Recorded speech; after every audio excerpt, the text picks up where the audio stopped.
All right, thank you.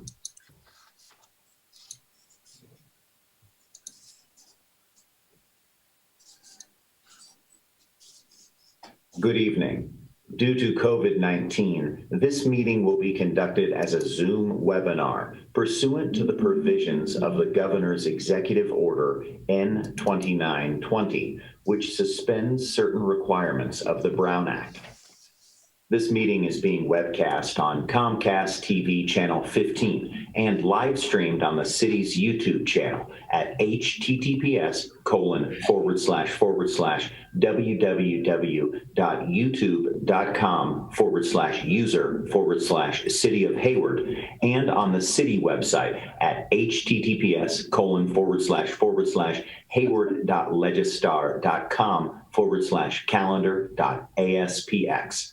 The mayor will call upon members of the city council, city staff, and other speakers by name and ask that they state their names before giving comments or remarks. Individuals participating via Zoom with their cameras enabled are reminded that their activities are visible to viewers.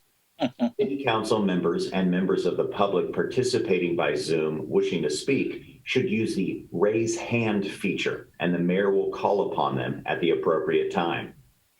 Members participating via teleconference wishing to speak should dial *9, and they will be called upon by the last 4 digits of their phone number. It is requested that public speakers state their names and organizations, but providing such information is voluntary. Written public comments received by email at list-mayor-council@hayward-ca.gov, city clerk at hayward-ca.gov, or via e-comment by 3 p.m. will be distributed to the city council and staff, published on the city's meeting and agenda center under documents received after published agenda, and entered into the record. Documents received after 3 p.m. through the adjournment of the meeting will be included as part of the meeting record and published the following day. A roll call vote will be taken for all action items. In order to get the full Zoom experience, please make sure your application is up to date. Public members wishing to speak with the City Council can send an email to list-mayor-council@hayward-ca.gov or cityclerk@hayward-ca.gov.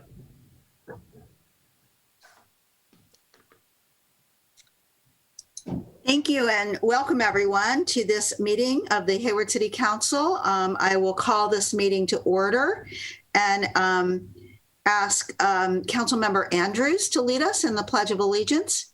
And I believe our city clerk, we should put her picture up. She is sitting in front of a flag. So Councilmember Andrews, you ready? Ready. I pledge allegiance to the flag of the United States of America and to the republic for which it stands, one nation, under God, indivisible, with liberty and justice for all. Thank you. Madam City Clerk, will you call the roll? Yes, Madam Mayor. Good evening. Councilmember Andrews. Present.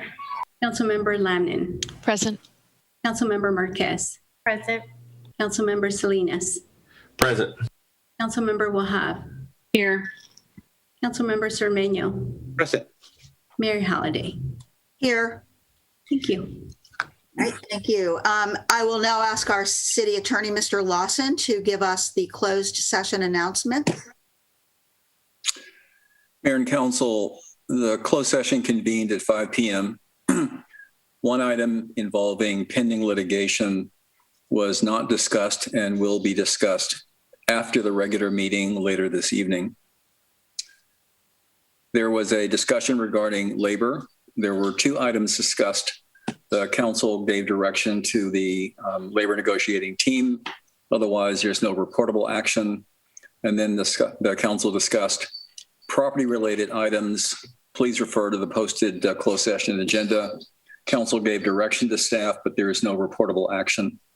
That concludes the report. Thank you. Now we have a proclamation in honor of the American Red Cross and American Red Cross Month. So I will just go ahead and read it. We are all quite aware of the value of the American Red Cross in our communities. Whereas the American Red Cross has touched many lives in the city of Hayward, as well as across the country and around the world. And whereas during American Red Cross Month, we thank those who contribute to the mission of the Red Cross, whether through time, money, or blood, literally blood.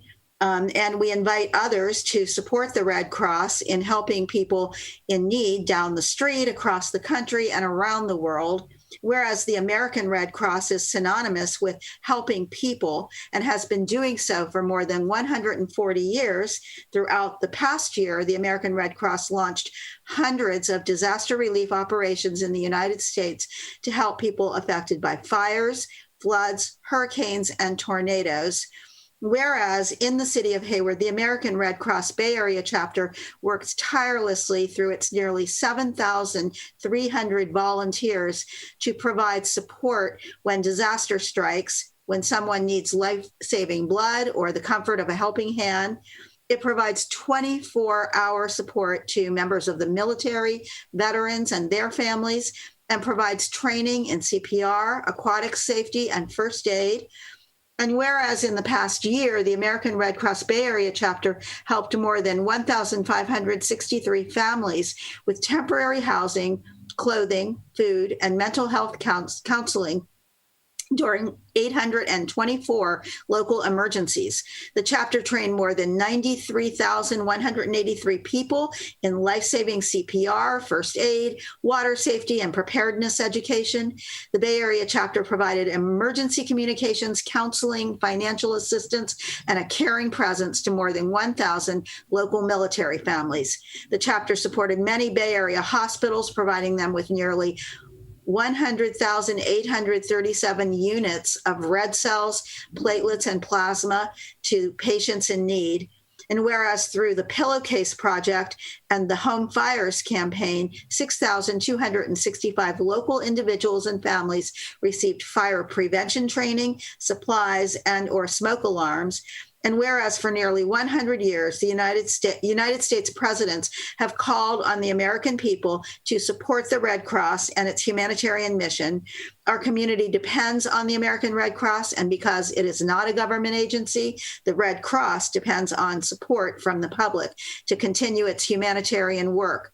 This is especially important in these challenging economic times, which impact the Red Cross and many people in our community and across the nation. And so therefore, I, Barbara Halliday, Mayor of the City of Hayward, and on behalf of the City Council, do hereby proclaim the month of March 2021 as American Red Cross Month in the City of Hayward, and encourage all residents to support this organization and its noble humanitarian mission. And I do believe we have with us Alameda County Board Member Jay Pimentel. I believe that, yes, Mr. Pimentel, accepting this, which I don't actually have the actual proclamation. I'm going to hold up this piece of, we will get it to you. It'll be nicely done like always. But yes, thank you so much for all that you and your organization do. And would you like to say a few words?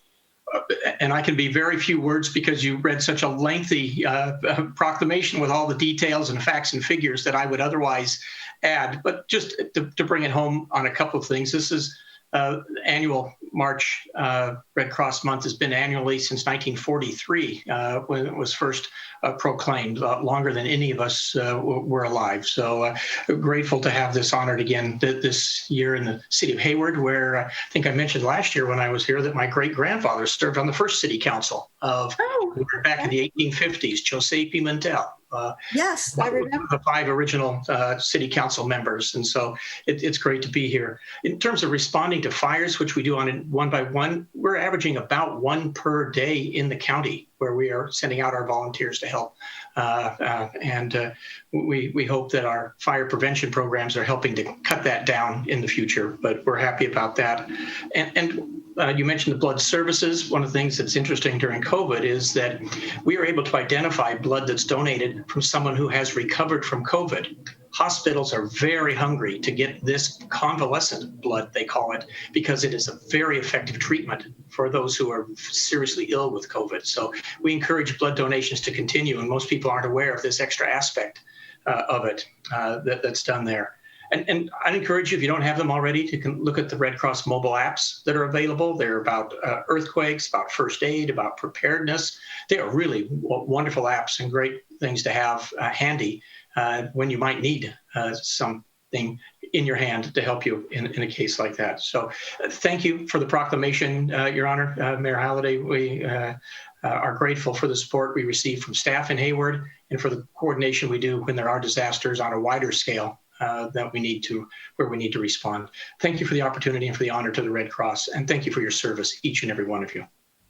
Well, thank you. We are glad to do it every year. And you did, I may have provided a lot of facts and figures, but you provided a lot of valuable information. I think that's very interesting about the blood of people who have recovered from COVID. Is that due to the antibodies that that blood would have? It is. And we're finding that many people didn't even know they had COVID, but we're able to tell them that, yes, you've had it and you've recovered and you have antibodies. So if you want a kind of a free test, go give some blood.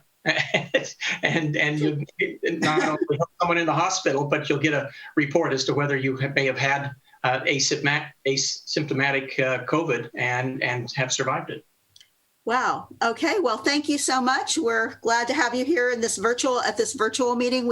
I think if there's never been a year that perhaps the value of an organization like yours helping people is more, we can appreciate more after what we've been through the past year.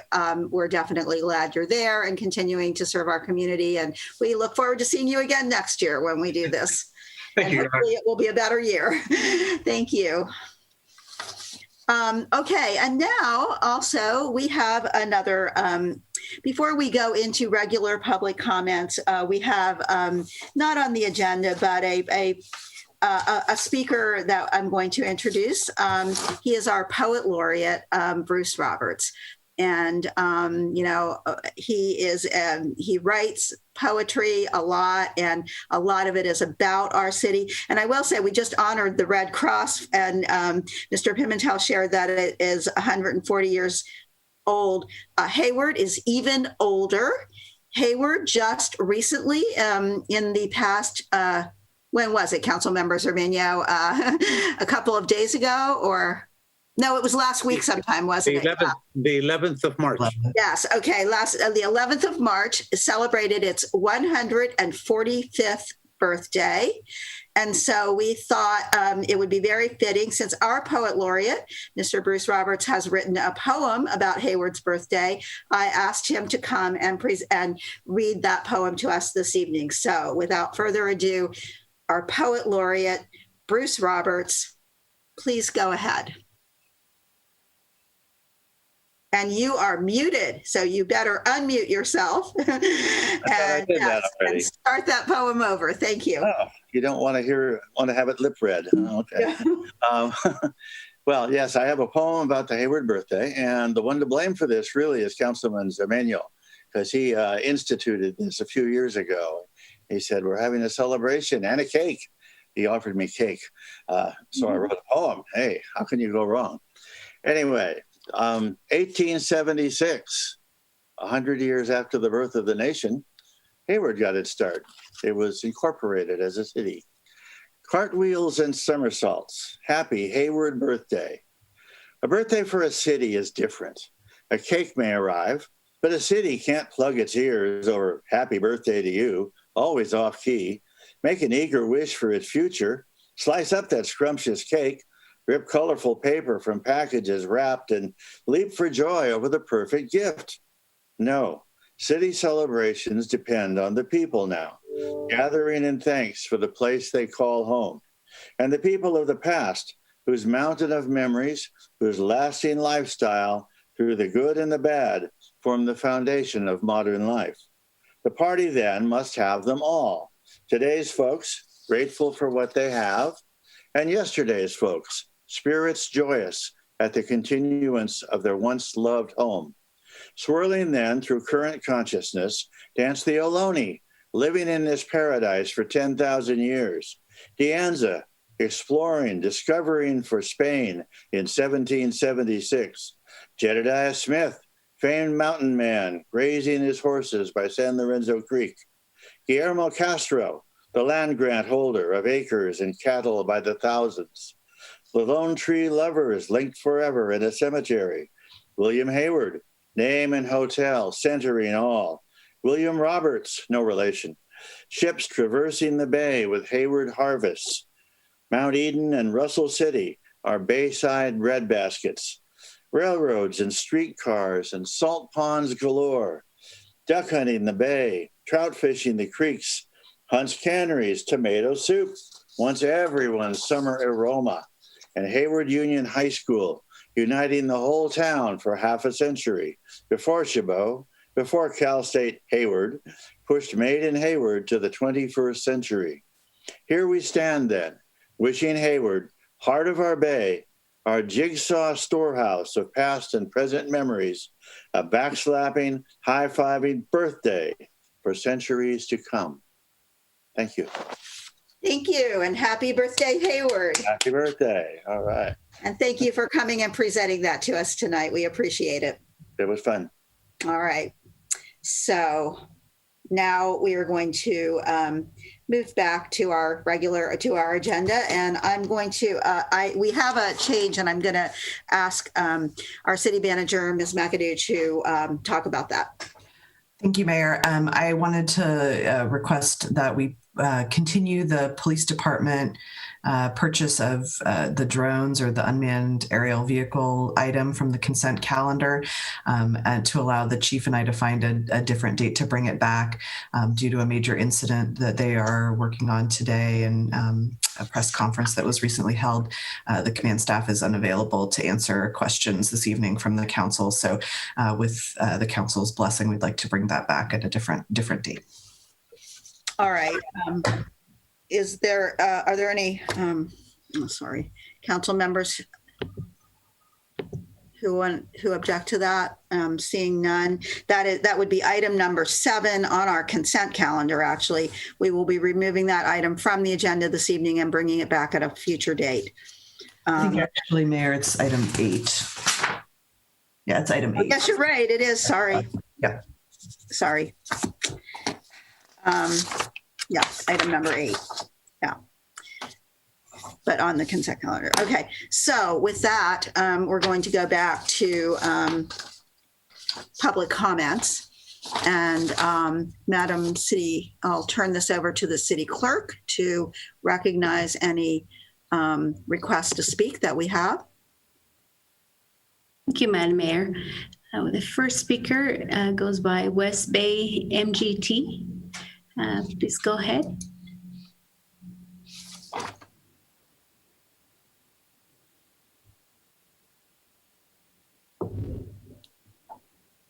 Are you there? Okay, let me go with the next speaker. Whoa, whoa, can you hear me? Mic check, mic check. Can you hear me? Yes. There we go. There we go. Your unmute came up a little late. That's all that was. That's okay though. Can you guys hear me now? Yes. Yes, and I'm going to ask that we reset the time to 3 minutes, please. Oh, give me those minutes back. Thank you. Go ahead. Yes, I'm going to speak to the board, but I'm really talking to Ms. Andrews because she's kind of new about this. Aisha Wahab's been CC'd on a couple emails, so she's a little bit familiar with this. Ms. Andrews, you were on my TV show, so you're kind of familiar with the service and this program. It's called the Pay Grant. Now, this pay grant is so great for the community because, again, a lot of people like myself, who's not Cron 4, who's not Fox News, who's not CNN, we get access to a lot of the constituents that you guys want access to. So it gives us like an equal playing field that these huge corporations have, right? Unfortunately, Mark Salinas and Francisco Zermeño, their boss, they wanted that grant because it's $100,000 a year, and they wanted it with no oversight, no transparency. So Mark demanded that we vote on that before the audit could come out. So that way the stuff that we're complaining about, we could verify it, like spending $1,000 on Skype when Skype's free, or $10,000 on a desk when you can't afford anybody to work at that desk, right? And we're just begging for this stuff because more importantly, the issue is this grant it affects a lot of rappers, right? And see, rappers are black, so they don't care. So they don't realize that a lot of these rappers, they later on use this grant with a free studio to become engineers where they're making $100,000 a year. Engineering, because you're rap, you may not be at the Grammys with Drake, but you learn a career, right? And you build a platform. But again, when we came in and we asked for reasonable, hey, bro, like I'm on multiple networks, Coffee TV, My TV 26, VCAT, Amazon Fire. When I try to discuss like, hey, this isn't best for the community. This is someone's pocketing $900,000 and he's spending $300 on what the grant's supposed to be. And that audit showed that. And since I tried to speak before they voted, they've basically blacklisted me for being able to speak out on this, period. So I'm asking you, Ms. Andrews, because Aisha's tried, she has tried, but the rest of the board, if they don't like someone, they can blacklist them. This grant helps out a lot of the underprivileged community and gives them a voice that they can't ignore, mainly Black and brown people. When they voted on this in a conflict of interest, so many corrupt things you could flag. So I'm asking you to sit down with me one-on-one and just hear what I'm saying so that way you can clearly say, no, Carlos is lying. He doesn't know what he's talking about and this is nonsense. Or we can together do what's in the best interest for the community. That's all I'm asking for. Thank you so much. I really am looking forward to hearing from Sarah Lamnin and Ms. Elisa Marquez because Mr. Salinas and Francisco work there, so they should abstain from all of this because they work there and that's giving their boss money. And I also look forward to having another great conversation with Ms. Andrews, and I've had a ton of conversations with Ms. Wahab. So I look forward to making this right for the community because more importantly, it's what's right for the community. And I hope to hear back from you guys. Thank you. Mayor, can I ask a quick question before you move on to the next speaker? Sure, go ahead. In regard to continuing the item on the drones, are you going to accept public comments if people are in the queue, or do you want to delay those? Well, I would recommend that they come back when we take this item up. We since we've removed the item from the agenda, I wouldn't, I think that we should go ahead and if someone wants to make those comments to hear them. Okay, thank you. I'm not sure if there's anyone in the queue that want to speak on that item, so just wanted them to have clarity. Thank you. I'll defer to this city attorney that is a correct assessment that if we've removed the item from the agenda, it's no longer on the agenda and therefore a public comment would be appropriate. Well, Mayor, the item was on the posted agenda as of Thursday or Friday. The council has the discretion to receive public comment, but it's also in the council's discretion to defer comment until the item can be re-agendized and police department staff are available to respond to questions. I will leave it to you, Mayor. Well, I think that I would ask the people to consider that we're not going to take the item up tonight and that the comments would be more appropriately given when we do take the item up. But I'm not going to. I think that if you want to make a comment, since this item is no longer on the agenda, I don't know right now whether people are here to do that. I suspect some are. We'll go ahead and hear them. So call the next speaker, please, Madam City Clerk. Yes, Madam Mayor. I believe it's the next speaker, the last three digits, 098. Please go ahead and unmute. So if you could go ahead and do a start. Hello? Yes, go ahead. Can you hear me? Yes. Yeah. Okay, hi. My name is Ms. Devita, and I'm a teacher at the Hayward Adult School with Raising Leaders workshops and internships. And I wanted to give a public comment this evening to give you guys an update and to also thank the city of Hayward and the mayor and city council and the city manager and literally the entire leadership team. We founded as a team, the city of Hayward and the Hayward Adult School Raising Leaders workshops in April of 2018. And throughout my career, I've lost 20 students. I've had 12 charged with murder. I've had 6 murdered. I had my first student commit suicide in 2019. And in 2020, I had my first student die of an accidental overdose. And through the partnership and the legacy that we created with the city of Hayward, Raising Leaders was able to serve to date 466 students through our workshop series. And we are now county-wide. And in our internship model, our Raising Leaders internship model, we started our first interns with the City of Hayward Maintenance Services Department, Todd Woolman. And through that, to date, he's allocated over $60,000 to internships. And we bloomed into multiple departments within the city of Hayward. And the reason why I wanted to call tonight to thank you guys is I partnered with Alameda County, with Alameda County Probation Department last year, and with Alameda County Supervisor Richard Valle. And I raised over $800,000 for my models last year.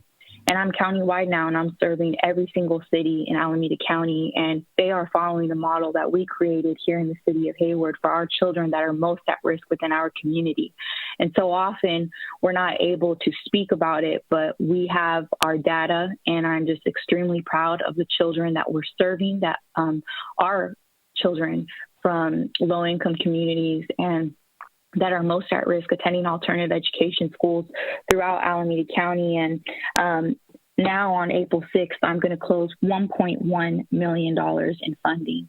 And so I just wanted to say thank you to you guys. I also wanted to give a shout out to the Hayward Adopt a Lot program with the Maintenance Services Department overseas.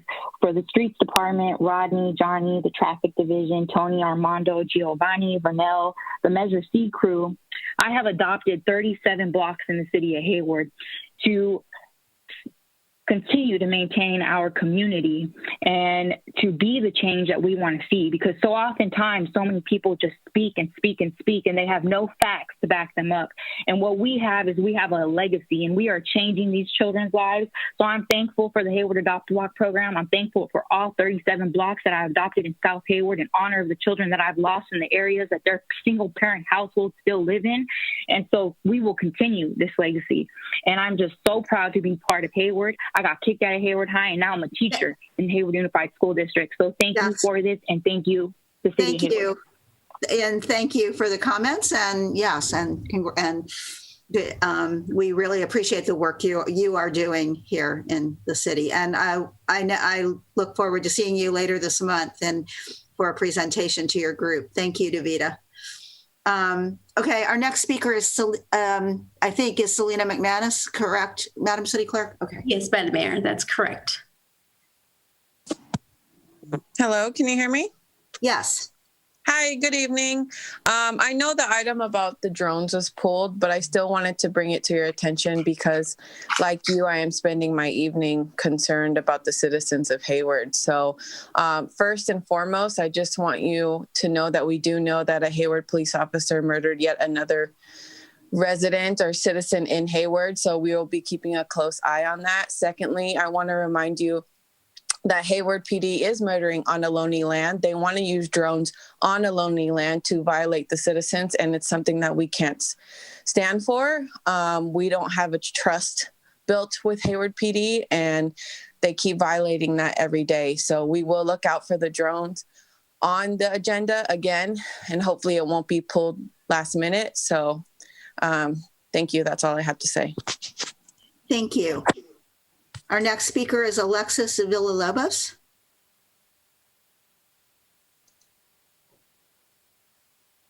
Hi, can you hear me? Yes. Yes. Hi, good evening, Mayor Halliday and City Council. I'm Alexis Villalobos. Tonight, I speak on behalf of the Hayward Community Coalition, and you, of course, can call us Hey Coco.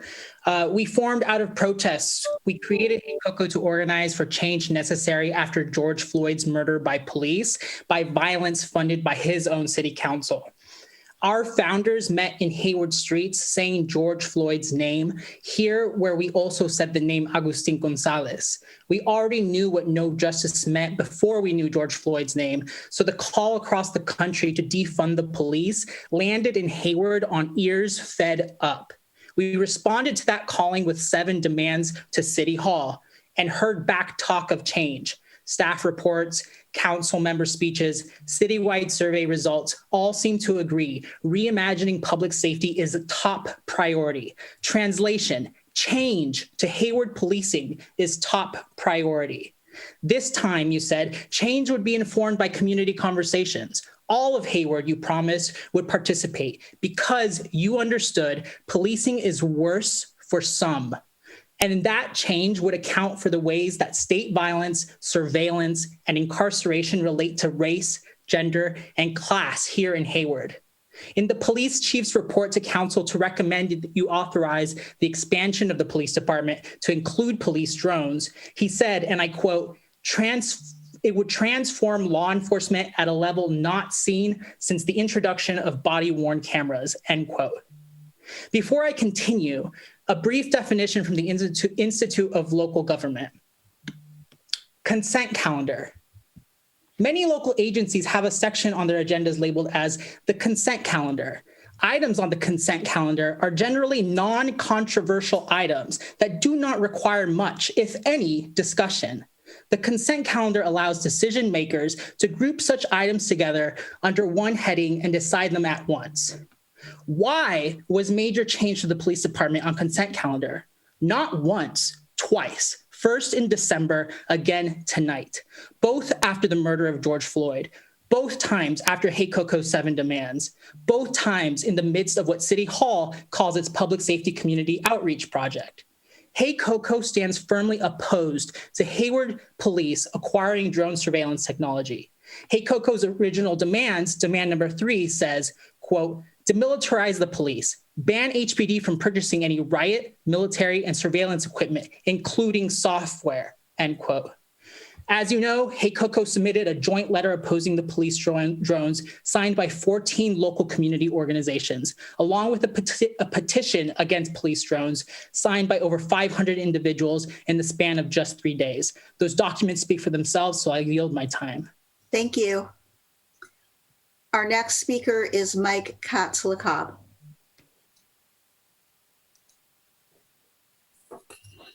Good evening, Honorable Mayor, City Council, staff, and members of the public. My name is Mike Katzlakob. I'm the Director of Research for Oakland Privacy. And just like the previous speakers, I understand the item is not on the agenda tonight, so I want to address the item under public comments. So while the item for approval of drones includes a draft policy for the drones, it is notable that no approval of the policy by the City Council is required before the drones can be purchased. When surveillance technology has been deployed historically, it's shown that it has been abused. From stalking former love interests with law enforcement record systems to looking down women's shirts with surveillance cameras or disproportionate targeting of minorities, it's important that we have appropriate policies and oversight. When it comes to using drones, according to the Alameda County Sheriff's Office, for which had drones before many of the local police departments, its drones were not used at all for the Hayward Police in 2018, the last year for which I have records. That is in stark contrast to Fremont, Union City, and a number of other police departments in the Bay Area, which have now started their own drone programs. The staff report included as part of the agenda includes references to body-worn camera video, which is quite appropriate. Like body-worn cameras, the police will decide what policies apply to their usage. The police will control when and how the drones are used, and the police will control whether any of the images captured by the drones will be released to the public. How will the public know if the drones are successful or if they were worth the monetary cost or the cost of residents' privacy? There is no discussion of what will constitute success for this program. And since there is no requirement for public reporting that includes when the drones are used or for what purpose they're used or whether they were successful, the City Council and public won't know whether the program is successful either. This is important because we've seen how drones have been used for surveillance of First Amendment protected activities by both the Alameda County Sheriff and the Contra Costa County Sheriff and their drone programs. Finally, I'd like to offer kudos to whoever the member of the Community Advisory Panel that recommended the city develop and adopt an ordinance governing the use of technology. We strongly encourage the City Council to adopt an ordinance governing the use of surveillance technology and ensuring public vetting, control, and oversight of this powerful and potentially invasive technology. Thank you very much. Thank you. Next is, it looks like Ms. Matters.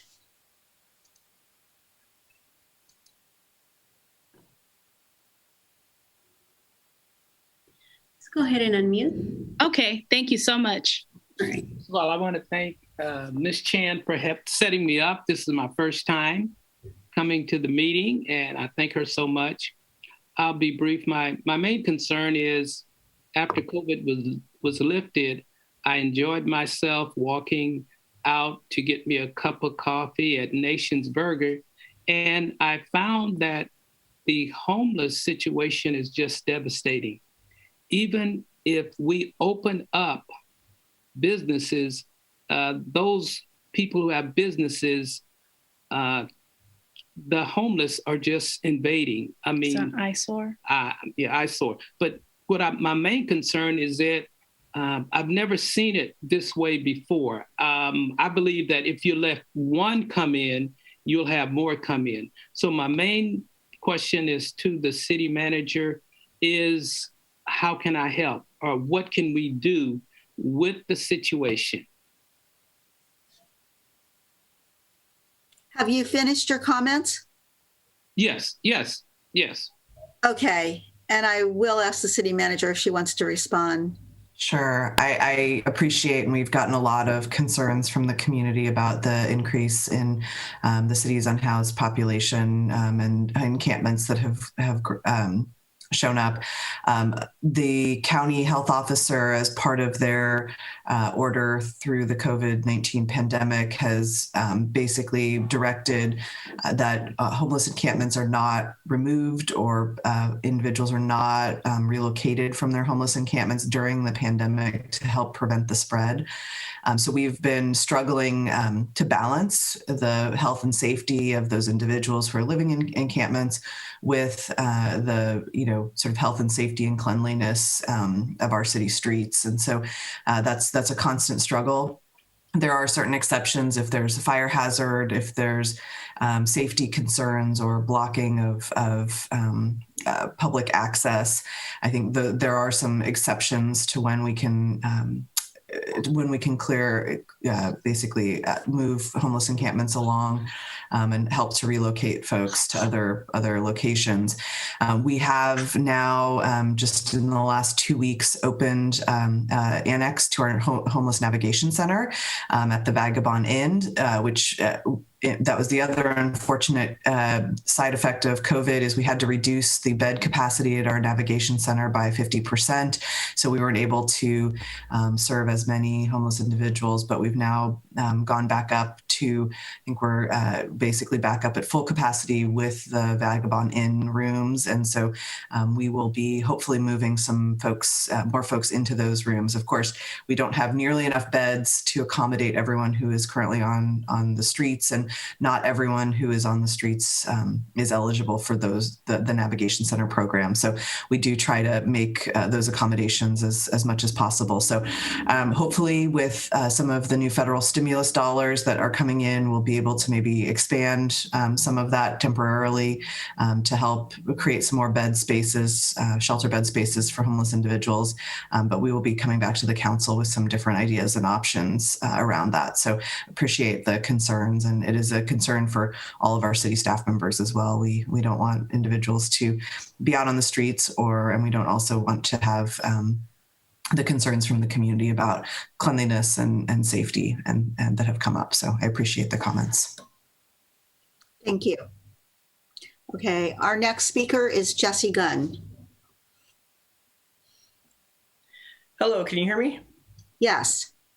Hello, thank you. My name is Jesse Gunn. I am not going to comment on the drones. I'll save that until next time. But I did, in light of today's shooting, we don't have the details. They will come out. And I am certain that regardless of what these details are, the police will absolutely make sure that the public gets the impression that the person deserved to be shot. I don't know whether they did or not, but I do know that that is the direction the police will come out of this for. And I really wanted to read to you a quote from the chief today during his interview, because I'm not sure how many of you had a chance to catch it yet, because it is very recent. He says, there was a question on whether the officer fired from their vehicle, which of course is a dangerous situation. You can't see well enough out of your vehicle to fire. And so he didn't have an answer, but he said, this is the quote, "We have a strict prohibition against it, but with every policy, there are exceptions." And I just thought this really brought to light the mentality that we have that, there are exceptions. There's always exceptions. And so as we do pursue future policies, whether they be drones or whatever we're looking at, we understand that for the police, that there are always exceptions. He followed this comment up with directly referencing potential terrorist attacks, as if that was a very likely occurrence here in Hayward. It's just top of his mind, as if he's at war, as if the police are at war with the residents of the city, which is ridiculous, of course. And especially living in post 9/11 world where the word terrorism has racial and religious connotations to it that cannot be broken from the word. That word should not be used at this point in 2021. We need to consider that the chief of police, I'm trying to put this into words. I don't have this written down. It's not scripted, so I'm just trying to convey my thoughts. I hope this is coming across the way that I'm intending. It just really struck me that it's as if we're being held to two different standards, and they know which standard they're being held to. And it's not the one everyone thinks they're holding them to when we set up these policies, when we set up these rules. That's all I have. Thank you very much. Thank you. Our next speaker is Cynthia Nunes. Hi, can you hear me? Yes. Yeah. Go ahead. Hi, my name is Cynthia Nunes. I'm calling as a member of Hey Coco. I do want to say a few comments in regards to the drone, but also a few other things. So I understand that the drone item has been moved from the agenda. I also would like to suggest that when the item comes back on the agenda, that there is conversations with the public as well. This type of conversation, like, we're in the middle of a pandemic. We are in the middle of uprisings of protest revolving around police accountability and community safety and what that looks like. And if y'all continue to make these decisions without including the community, then you're obviously not listening. Like, you're not hearing what we're saying. We want input. We want you to hear us because we are the community and we are asking for your help. This is your job. This is what you are paid to do. So listen to us and understand that this isn't something that you can just let the chief decide on his own, or y'all just sit there and vote on it just between you. Like, listen to your community. You're in the middle of policy workshops. Use it to your advantage and make a damn change. Also, having these drones, like, Hayward PD has a history of being real terrible with their equipment and not having any transparency. A speaker spoke earlier about police officers stalking their girlfriends, including the officer who murdered my cousin Augie. Philip Woolley had charges from using police equipment to stalk his girlfriends and other women in the police department and staff. And guess what? Nothing happened to him. You know what happened to him? He turned around and murdered my cousin. So think about these things before you put more surveillance in the cops' hands, put more money in their pockets, because shit like this keeps happening and we see it. And look what happened today. Another person in Hayward killed by Hayward PD. Like, when will this freaking stop, and when will enough be enough? Like, you've been having these conversations for nearly a year now. I'd say 2.5 if you count since my cousin was killed, but let's just say a year since the protests have been getting bigger and bigger, and nothing has changed in Hayward. We have seen other cities change. We've seen other cities make change, and y'all have not done shit. This policy workshop is just a runaround. You guys are just beating around the bush. Like, do something. I'm sick of calling in here and begging you to make a difference. Do something, please. I don't know how many times I have to say it. Thank you.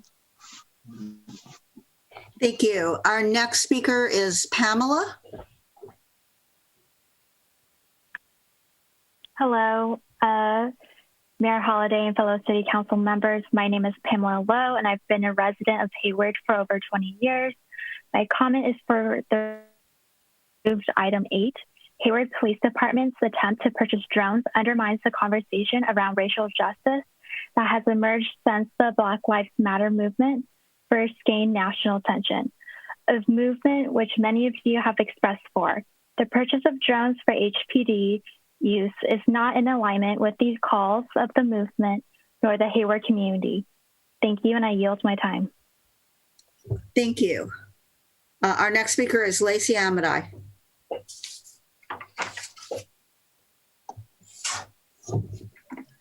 Good evening, Mayor, Council, and staff. I'm going to make my comment brief. I was originally going to comment about the drones, but now I have more comments about the process of the drones. First of all, just when this does come back, I really want to urge you to, it should not be put back on consent. When this comes back, if it does come back, and we need to have a full discussion at least. And as my colleague Cynthia Nunes was saying, going back to the policy workshops, it just really is perplexing. You know, I know staff put it on a whole year to design a community engagement process. It was just really confusing that such a controversial proposal like drones, which doesn't only upset activists like us, you know, we're equity and community safety advocates, but also other advocates who are concerned just about privacy. So it was really perplexing when such a controversial step was put forward without passing it through the policy innovation workshop or some other process. I do understand, listening to the first conversation on this, that the idea was that there were a couple of community workshops and also that it would go before CAP. But if the idea was that CAP was going to give feedback on this policy, you really need to examine what CAP is doing. You look at the report, we don't really know what CAP said, how it was presented to them, how many members supported it, and that's because that's not what CAP is designed to do. I would really suggest that if you do think that you're going to get your public feedback from CAP, that you actually talk to the CAP members and ask them if they felt that they had the tools to do so and to make an evaluation.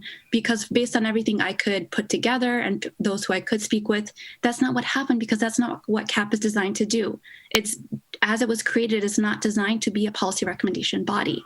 So I just want to urge you at the minimum, when this comes back, to not put it on consent, to at least have a discussion about this, you know, if you do feel confident about it, and also to relook at how we are having public engagement on this very controversial topic.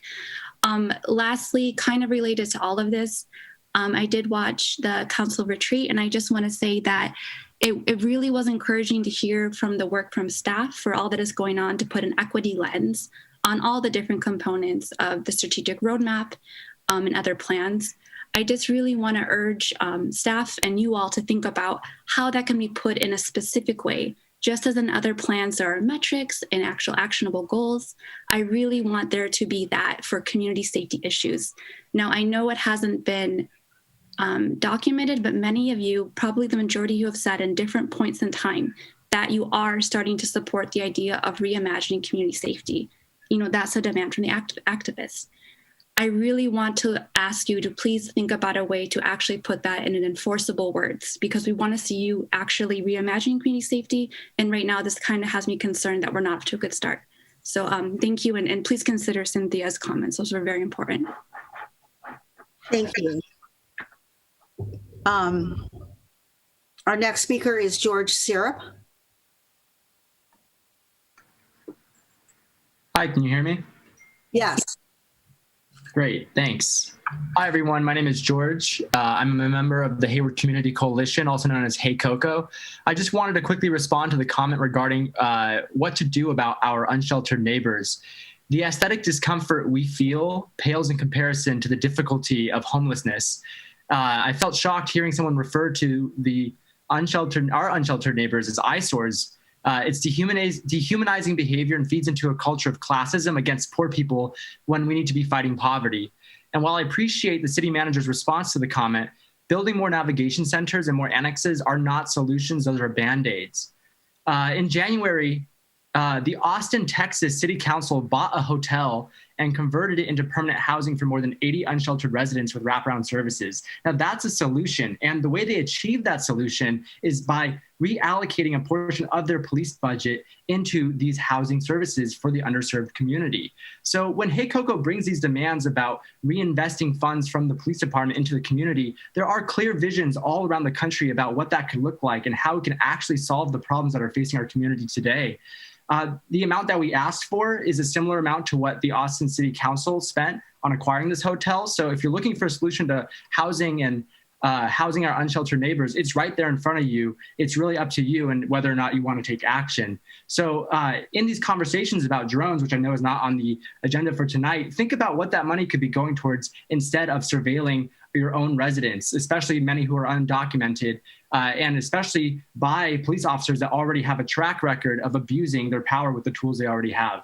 I yield the rest of my time. Thank you. Thank you.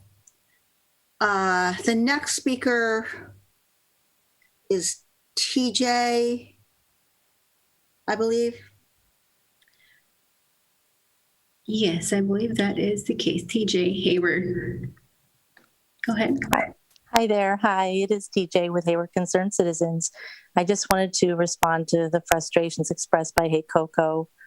I just wanted to say, let the policy innovation workshop run its course. Crime's not getting any better. We don't have enough sworn officers as it is. We need to start building a better partnership with our police because their role is not going away. It may change, but it's not going to go away. This isn't intended to be insensitive to those who've lost loved ones at the hands of police. It's about our city's right to public safety, pure and simple. Thank you. Thank you. Our next speaker is Emilio Mendoza Ronquillo. Hi, I just want to reiterate that I and a lot of people don't know how drones are going to make for a healthier, more peaceful community. Drones in a lot of ways are military tools that give an incredible amount of power to HPD. And many citizens like myself, we have serious doubts about how HPD is going to use that technology responsibly and in a way that doesn't endanger people and take lives. I urge that money that would be earmarked for drones would be better spent on upstream solutions that actually address the many conditions that lead to the crimes that HPD is supposed to fight. Thank you. Thank you. Madam City Clerk, are there any other speakers? I'm not seeing hands raised at the moment. I don't think so, Madam Mayor. I don't see any hands raised either. So I believe that's the end of public comment. All right, so we'll close public comment now and move on to our action items. First, Mayor, I had public comment. Oh, I'm sorry. Councilmember Wahab, go ahead. Thank you. I just want to thank all the speakers speaking on this item. I know that it was last minute kind of pulled and kind of pushed to, do we have a date to our city manager that if potentially when it would come back? Not yet. I need to work with the chief on that. Okay. And I appreciate also some of the statistics kind of tossed in the conversation in public comments, as well as TJ from the Hayward Concerned Citizens. I do agree that we do need to develop some type of better partnership across the city, from the activists to on both sides of the argument, as well as our PD staff and so forth. I will say that we have a meeting tomorrow with potentially an update for in the Budget and Finance Committee Wednesday at, I want to say 5 p.m. that will kind of give an update on the Lean Innovation Workshop. The mayor and Councilmember Laminin and myself sit on that. I will say that they've had roughly about 3 meetings thus far. The Lean Innovation teams are broken down into focus groups. So homelessness is one. I forget a couple more, but basically there's a couple of groups. We are trying to let them have a conversation amongst themselves. However, I will also share this with our city manager. The response that I've been hearing is that no action has actually been taken, nor any concept of potentially a final product. So I do want to add a little additional pressure that we do expect, at least I do expect, some type of outcome that is beneficial to the city and some of the concerns that they're sharing. I will also say that for me, the cap has also been a little bit troublesome because it is not a public meeting, nor has these lean innovation workshops been as accessible to the public as it could be. And I'm not sure if we can kind of review that one more time and see what other options we have available to the public to provide comments. I know that they can do it after the meetings are recorded and reviewed. So I do want to highlight that. And I do agree also that the staff report should include more responses of what the CAP stated. It is not a public meeting. None of the council members know exactly what was said on either side from our chief or through CAP members. And so I do believe that's a concern. And it brings me to my final point. On February 12th of 2020, Councilmember Mendel and I submitted a request that has a privacy policy in place. As we know, technology, and I've mentioned this before, that the drones are one thing, but policy in general with any technology that we use, it's getting a little bit more into privacy concerns. This is based on the ACLU recommendations, and they have several templates that we can kind of take a look at that was attached to this. I submitted it again a couple months later. I would like for us to discuss that more thoroughly. And even in the last time that we potentially talked about drones, that was a request as well. So I'm not exactly sure where that is or where our referral policy is, if you would be able to answer that to our city manager. Well, I just want to first address your comment about action items coming from the Policy Innovation Workshop. We've been very clear from the beginning that there will be a report to the Budget and Finance Committee at the end of April, which will hopefully have some recommendations for either pilot programs or policy changes that come out of those discussions and conversations. Part of the process of the Policy Innovation Workshop is to speak with stakeholders, speak with people who are experiencing the different problems, from mental health to homelessness to budget to administrative policies within the police department. And so right now the groups are in the process of doing a series of empathy interviews, which will then lead them to identify problems and sort of the major problems that they want to try and come up with some pilot programs. So again, the goal is to have those presentations to the Budget and Finance Committee at the end of April. The privacy policy and the data, the IT staff has been working on that. I know our IT director is on the call or on the meeting this evening. I don't know if he can provide an update on the schedule of what we did come back to the council a month or so ago with sort of a draft of that policy. I think it was actually came back with the drones item when it was, maybe it might have been in December. But I don't know, Director Kosterzak, if you want to comment on what the current schedule and timeline is on the revisions to the policy. He may not be listening right now. And then, I'm sorry, your last question was related to Referrals. The referrals. So we were supposed to discuss the council member handbook at the council retreat. The council did not get to that agenda item, so we have it scheduled to discuss the council handbook items on right now a special work session on March 30th that we are working to confirm. And okay. If the council wants to discuss referrals at that point, they can do that as part of that discussion. Okay, and I just want to tell the public that it's been roughly a year since we've been able to truly do a true referral. Granted, we've worked on different tasks, and the privacy policy that was requested by both Councilmember Mendel and I, it's been over a year and 1 month. So hopefully we can get some traction on that because a significant amount of time has passed, as well as, you've heard the public comments in request for that. And the more we move into technology use for solving some of our problems, we have to be very concerned about making sure privacy is of the utmost highest regard, if you will. Okay, thank you. Councilmember Andrews. Yes, I was wanted to know if I can ask the city manager if we could confirm if there are wraparound services with our navigation center. Are there some partnerships there? Just speaking to that comment. Yeah, so the navigation center concept is based on placement in permanent housing. So the whole goal is to not just put people in a hotel room and let them fend for themselves, but to provide whatever support services they need, whether it's counseling, whether it's job training, whether it's, rental assistance programs. So we partner with Bay Area Community Services, who runs the STAIR Navigation Center in Berkeley, the city of Berkeley, and our center is modeled off that. And so it is a full wraparound support program for those individuals. And then it also provides, so they receive temporary shelter in the navigation center with the hope that they transition to permanent housing with some support as they come out of the program. Usually in this, their typical stay is around 6 months in the navigation center. So it is a very comprehensive, service-rich provision.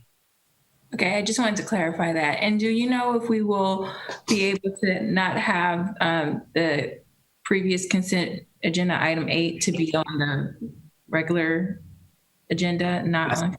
we can put it on the regular agenda for discussion. Thank you. Yes.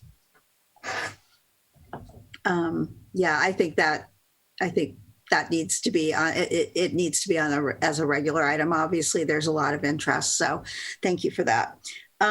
Okay. There are no other comments from council. We will now move on to our action items, starting with our consent calendar, which is now items 1 through 7.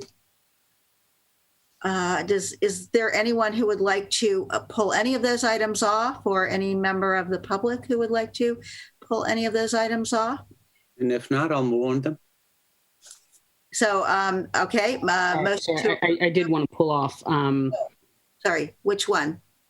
It's more, I guess, more of a question. If we may not have to pull it off. I just wanted to ask, do we have to document the fact that for item number 2, I know council asked the individual to promise that at least 50% of the beds, and he did make that promise verbally.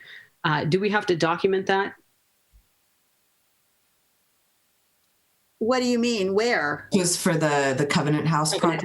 Yeah. Covenant House. So right. I think the concern is that we are not the approving agency. We don't have, we can't impose conditions of approval. Mm-hmm. So I think we can document it in the minutes that the council made that ask. And I don't know, I see Assistant City Manager Ott is on the.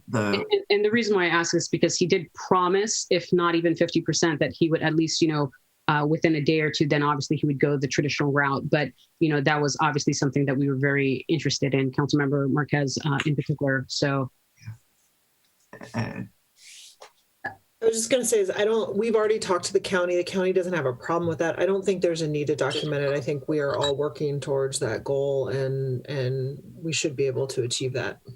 And Covenant House was supportive of it. The county is fine with it. So I think we're fine. And I would say that it is not actually City of Hayward residents. It was for people living or working within the Hayward Unified School District area, which isn't quite the same as the city. Yeah. So, also, if for number 1, I just wanted to state that the council retreat, if we can have potentially future consultants that discuss a little bit more, opportunities on diversity and diversity of thought. I think that was lacking in the special city council meeting. And obviously the presentation I did feel was a little slightly skewed. So if we can just, as we move forward with more of these retreats and dialogue, if we can ensure that that is a big part of our discussion. Well, okay, that's not exactly a comment on, is there a comment on the minutes? Are you commenting on the minutes exactly? Or are you? Primarily just, in the future, since we're going to have the second piece of it in March 30th or something like that. Yeah. Duly noted. There's nothing else. Okay. All right. Then we have a motion by Councilmember Zermano to approve the consent calendar items 1 through 7. Do we have a second? Second. Okay, moved by Councilmember Zermano, seconded by Councilmember Lamnon. Madam City Clerk, will you do a roll call for the vote? Yes, Madam Mayor. Councilmember Andrews. Aye. Councilmember Lemon. Aye. Councilmember Marquez. Aye. Councilmember Salinas. Aye. Councilmember Wahab. Yes. Councilmember Cermeño. Aye. Mayor Halliday. Yes. Thank you. Okay. Now we're going to move on to item number 9, our one legislative item of business tonight, and that is a report from staff on the progress that has been made on our general plan. This is the annual report on that plan. And we're being asked to accept the report on the 2040 general plan progress for calendar year 2020. And I think we will start off, I believe, with Development Services Director Simpson. Yes. You are. I'm sorry, Mayor. I completely made a mistake, and I'm hoping I can correct it. I am so sorry. Well, yes. So I did not realize that the Main Street item was a consent item. I don't know how I missed that, and I apologize.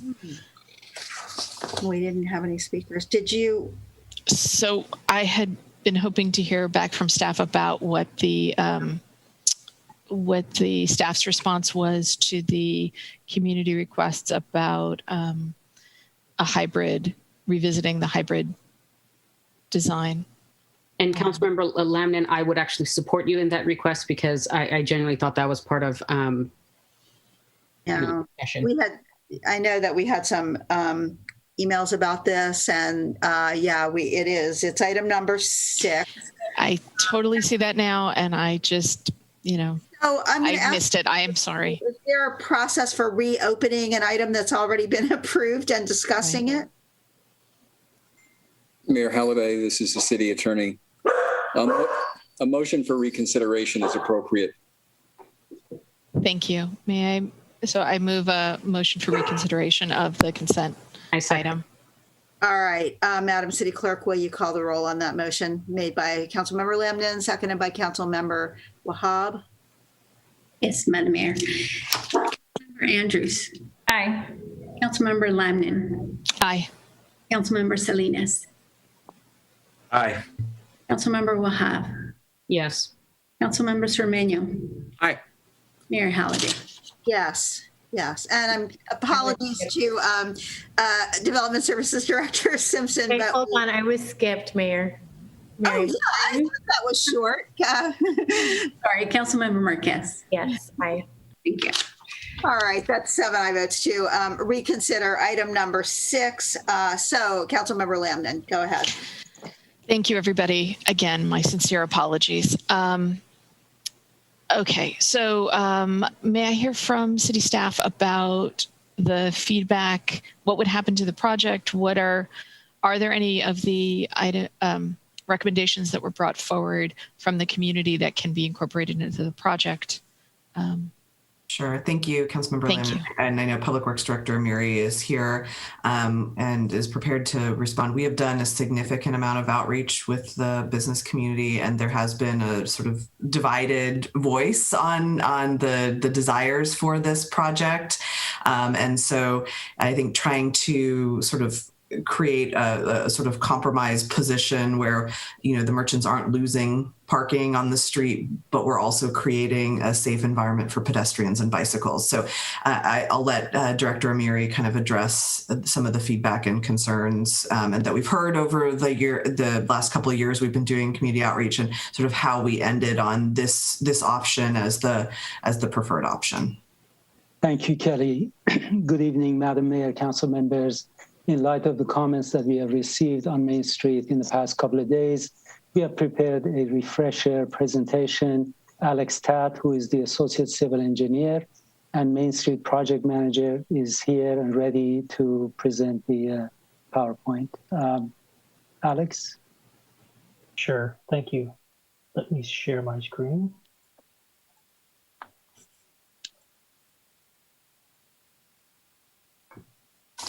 You can see it. Good evening, council members, mayor, and all. My name is Alex Tatt, and I'm an associate civil engineer from the Public Works Department. And I will just be providing a brief update overview of the Main Street Complete Street project. So the Complete Street approach is a strategic initiative adopted by the city with the purpose to build and maintain streets that are safe, comfortable, and convenient for travel for everyone. This project is federally funded based on the proposal to improve Main Street into a complete street. And then the project limits are from McKeever, D Street to McKeever Avenue as highlighted.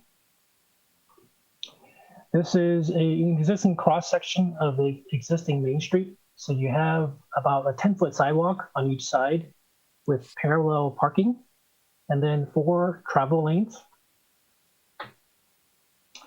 And this is a summary of the public outreach and meetings that we provided to the public and to the CIC. So starting in July of 2017, we had a CIC meeting that presented 3 design concepts to the committee and public for feedback. The next meeting was in January of 2020. I know there is a big gap there, and this is due to a delay in the funding appropriation from the federal level. So in January, we had a CIC meeting that reintroduced the 3 design concepts to the committee, and we obtained feedback from the committee and the public. And so I'll go over the 3 concepts real quickly. So concept number 1, this is the current recommended concept. As you can see, we have proposed to widen the sidewalks about 5 feet, and we will be adding a dedicated separated bike lane. And you can see a 5-foot bike lane with a 2-foot buffer. So this protects the bicyclists from moving vehicles. And then we would maintain a parallel parking bays along the side here. And then we would go from 4 travel lanes to 2 travel lanes. And then on the opposite side, it's just a mirror image of the same concept. And this is concept 2, very similar to concept 1 with widening of the sidewalk, except the bike lane is between the travel lane and the parking area. This concept doesn't provide as much protection as concept 1.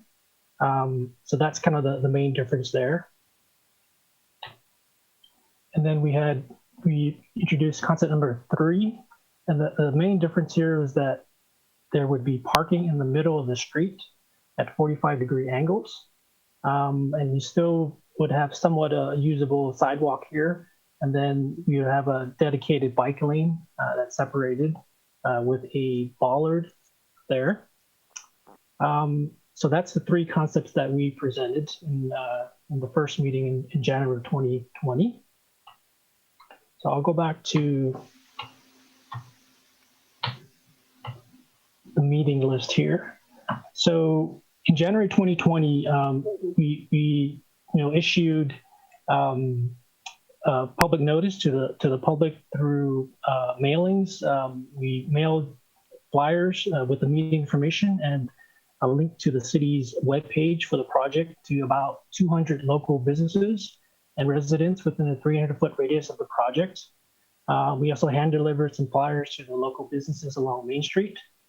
And then, so in the January 2020 CIC meeting, we did get an excellent public participation at the meeting with some suggestions from the public for alternative designs that would provide more parking on Main Street.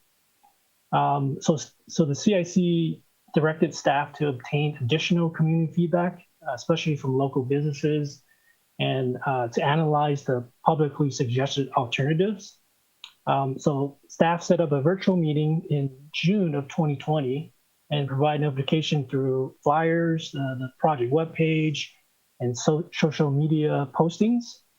And I'll go over the alternatives that we analyzed and presented. So this is one of the 2 publicly suggested alternatives provided at the January 2020 CIC meeting. So basically, the idea was to provide diagonal parking stalls on the streets, in the street. And so we looked at this design based off of the existing area through the street and found that there was no space for bike lanes. As you can see, the travel lane we could probably go down to 11 feet, but that would not provide adequate room for a dedicated bike lane. And also we received feedback from AZ Transit that diagonal parking increases poor visibility between motorists backing out of stalls, spaces, and passing vehicles, which increase the probability of collisions with buses and other vehicles. And then the second publicly suggested alternative was diagonal parking on just one side of the street. So as you can see here, the bike lane is directly behind the diagonal parking stalls. And the diagonal parking stalls, like I mentioned, create poor visibility for vehicles and the buses. And then also the diagonal parking stalls put bicyclists behind vehicles, increasing danger to bicyclists. I'll go back to the meeting list real quick. So in June of 2020, we set up a community meeting and provided the community with our analysis that I just showed you of those alternative concepts. The majority of those attending supported concept one, but again, there were some also that wanted that supported the two publicly suggested alternatives to increase parking on Main Street. And then in July of 2020, we held a meeting with the Downtown Hayward Improvement Association, and we reviewed the two design concepts 1 and 2 with the association to gather feedback and comments. So the design concept 3 wasn't presented to the association because at the January meeting, the committee felt that concept 3 wasn't safe because the parking in the middle of the street, provided opportunities for people to walk across travel lanes, and that's not safe. That would be something that could be a potential liability. So that was the concept was basically removed from the next meetings. So, and then also after that meeting with the Downtown Hayward Improvement Association, we met again with the CIC in July of 2020. And we presented the CIC with the suggested design alternatives and our analysis of the alternatives, which I just went through. And then we reviewed the concept again for design concept 1 and 2 to obtain feedback from CIC and the public. So the committee was in favor of concept 1, given that the concept 1 improved safety to bicyclists, and they liked the fact that the sidewalks were wider because it provided outdoor seating areas for potential restaurants and all that. But there was one comment from the committee regarding the proposed 2-foot buffer on concept number 1. So they wanted this 2-foot buffer currently shown as more of a median buffer. They proposed a removable type barrier instead of a static barrier as such. Kind of the idea was that this would allow for future flexibility and adaptation to changing needs if required. So the next meeting was in October of 2020, which at the CIC meeting, which we presented the committee with an updated project cost estimate and received feedback on that. And then as the project is ongoing, we intend to provide public outreach with local businesses and the public on an ongoing basis as we develop the construction design plans.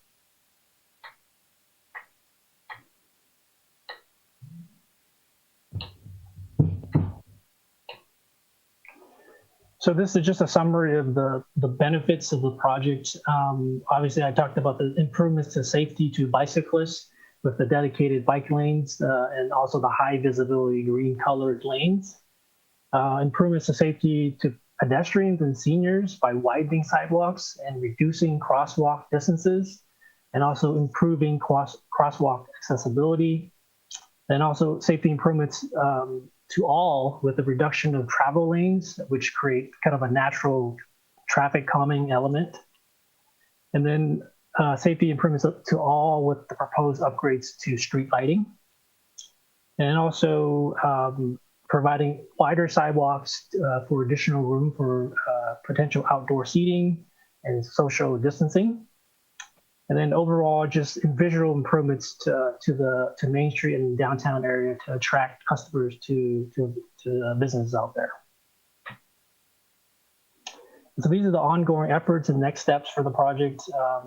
I know the city manager's office is working with the Green Shutters development to address additional parking concerns out there. And then, like I said, staff will continue to engage with the community and businesses during the preparation of the construction design documents to provide them with notice and kind of have them be involved with what we're doing with the project. And so staff requests for council's approval to award the design consultant contract to the consultant STW ST2 to proceed with construction design documents. And then the schedule is tentatively would be the completion of construction documents, including continued public outreach and engagement, expected to take about another 12 months, and then start a construction estimated for summer of 2022. With that, I'll hand it over back to you. Okay, and could you, maybe take your sharing your, thanks. All right, are there any council questions or comments regarding that presentation?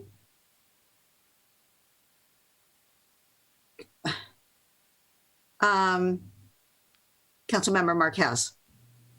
Thank you, Mayor. Just want to thank staff for preparing the presentation, and thank you, Councilmember Lamnin, for pulling up this item. We did get a lot of emails and queries, and this obviously is something we should talk about, so I appreciate you pulling it.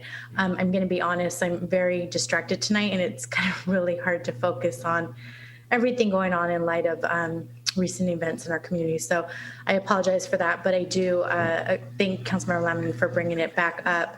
I just want to state that not only did the CIC ask staff to have another meeting, they had several follow-up meetings, and I understand that the community, there isn't consensus on this, but I don't think with a design plan we're going to land on consensus. We have adopted our complete streets policy. This is in line with this. We're receiving lots of free grant money in order to see this project come into fruition. And one of the comments I've made consistently on CIC when I used to be on economic development is we do have ample parking in Hayward. We just need to do a better job with highlighting those municipal parking lots, having wayfinding signs, and people just have to walk a bit. It's not far. There is parking in downtown Hayward, and we have to make decisions that people aren't going to agree with, but we have to always keep in mind safety and this multimodal concept, and that's our community being safe for pedestrians, bike riders, people and vehicles. So I thank staff, and when it's time to move the item, I'd be happy to do it, but I see that others would like to make comments. Just Council Members Armenia. Thank you, Mr. Tad. Good presentation. Thank you, Alex. What I have read from the emails that we've received, everybody likes the idea of traffic being slowed. That's excellent. Everybody seems to like the idea of wider sidewalks because that would allow for dining outside, etc. They're not really enthused with the diagonal parking. They do want to be able to park or have their customers park in front. And I did see a couple of notes about there being no need for bicycle lanes on those 3 blocks. And I'm a bicycle rider, and I kind of have to agree with the merchants that there really is no need for bicycle lanes from connecting to the other block. I would rather see that lane or those I guess 14 feet, 7 plus 7, devoted for parklets, so that the Sapporo can have a area right in front of the restaurant instead of across the street, so that the cupcake shop can also set up some tables on a wider sidewalk. That's what I read. And we know that whatever we decide will not make everybody happy. So that's something that, that we're going to have to bite the bullet on that. So no bike lanes, 2 traffic lanes, parallel parking, and wider sidewalks. That's what I go for. Thank you. Okay, Councilmember Salinas. Yeah, thank you. I agree with Councilmember Marquez. We've heard this at the CIC a couple of times, and we've certainly heard from downtown merchants. I'm like many of us here, we're friends with a lot of the merchants in downtown, and some things we agree to disagree on, and other things we agree with. But I want to just remind ourselves that we've been we've been pretty focused on our complete streets policy, and I think it's a good policy, and it's safe. What I'm growing concerned about is, and I understand that change is different, or sometimes change is difficult. Right now, some folks, not everyone knows this, but right now we're being clobbered on the other side of town because of a complete streets plan, and we're trying to make the corridor safer. But I mean, and it's, and I get it. People are, it's a different arrangement. It's, we're protecting bikes now, we're protecting pedestrians. And that's, when the arrangement changes, I mean, that's what happens. And I know that the Public Works Department, Mr. Mary and his team are getting clobbered over there on the Patrick Avenue, and we're hanging in there. We're hanging in there as much as we can, to get it fully implemented and really in its full realization, see if it works. But to Main Street, it's the same thing. We wide sidewalks, outdoor seating, something that we have to really think about, especially given what's going on in the last year. The restaurant industry is going to be completely different in the coming months. And we're going to start to see more restaurants, planning outdoor seating. That means we're going to have, bigger sidewalks. We're going to, I know we're going to be planning on shutting down B Street for big events, hopefully in the future, shutting down Main Street, for events in the future. So, I just want to remind ourselves, but also, remind the community that, we're focused on a policy, and, it's safer. And I think it also provides all of the amenities for the downtown merchants. And I think, it's let's implement it. Let's see if it works. And, and let's have faith in the policy, and then we can move forward. So thank you. Thank you. Councilmember Andrews. I was just wondering if we could connect the downtown merchants with our economic development department to just ensure how they could reimagine that space and how it can benefit their business if this was to change, just so it can help with the transition. Are you talking about the sidewalk space? Yeah. And I think there's definitely some opportunities. We've got some of our business assistance programs, so potentially assisting with some financial assistance to reimagine those spaces, and potentially, usually we do them as facade programs, but if it's related to the business and is an improvement in the front of the business to help, we may be able to have the council make some exceptions around that. So I think we can definitely look at that. Yep. And if I know San Francisco during COVID has some examples of how they helped out their businesses and their sidewalks. So you can take a look at that. Thanks. Definitely. Okay. Councilmember Wahab. Thank you. So I just wanted to ask Director Miri if we by any chance did a poll of the individuals that were interested in providing feedback in regards to the concepts. So we have, Councilmember Wahab, we have minutes of the meeting that we had with the community on June 22nd, 2020. If you thumb through the minutes, you will see that I would say majority of those that commented, they were in favor of concept one, or they were neutral between concept one and concept two. We did not have a lot of pushback regarding concept one. So I would say if we did a poll and it wasn't only from those who are interested in residential parking on Main Street, the outcome is going to be similar, which is the majority are going to be in favor of a street that is complete, that provides for pedestrian, bicycle, merchants to be able to use the sidewalk for seating and so on. And no difference. Okay. And the reason why I ask is because so when we speak about bicycles, we know that Stephen Dunbar tends to call in into our meetings quite often regarding bicycle, Bike East Bay, if you will. And it really wasn't clear where Bike East Bay necessarily stood. They had a alternative version of concept one.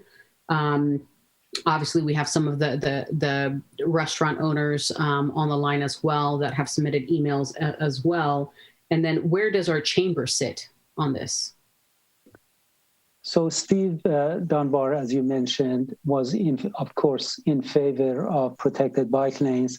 His comment was relatively minor related to the treatment of bike lanes at intersections. We can always work with Bike East Bay and make improvements to the intersections or how bike lanes cross intersections. Chamber of Commerce, as I recall, was in favor of the concept that we have, but their question was more related to the connection between the bike lanes on Main Street and the other parts of the city. And the response was related to the adoption of the master plan and implementation of the master plan that has been adopted by council. I'm looking at his comments now, and I don't think that it was any different from what I just mentioned. Okay, and Nicholas, you commented that his comment was about the on-house population and the impact of wider sidewalks that it might have. So that I cannot comment on.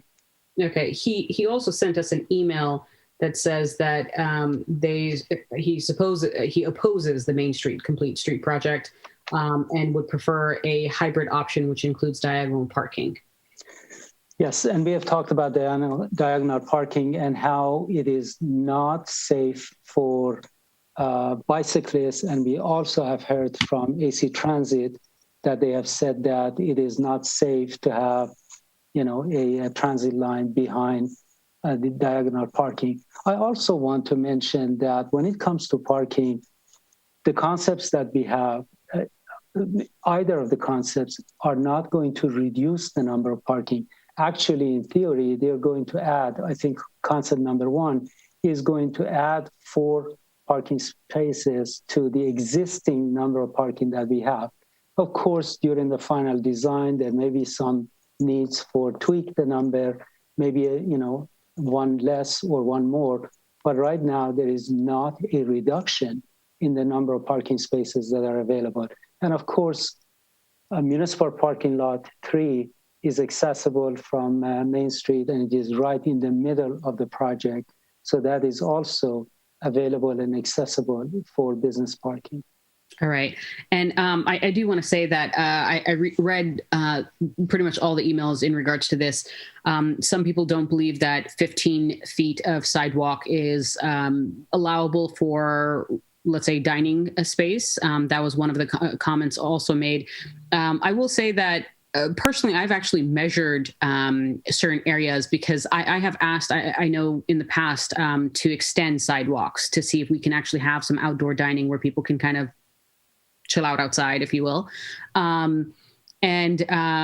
Pacific Commons, from the door of their restaurant to where parking actually happens, is roughly about 15 feet. I have actually measured that, and it's not, let's say, the best type of, you could pretty much fit one table basically along the walls, right?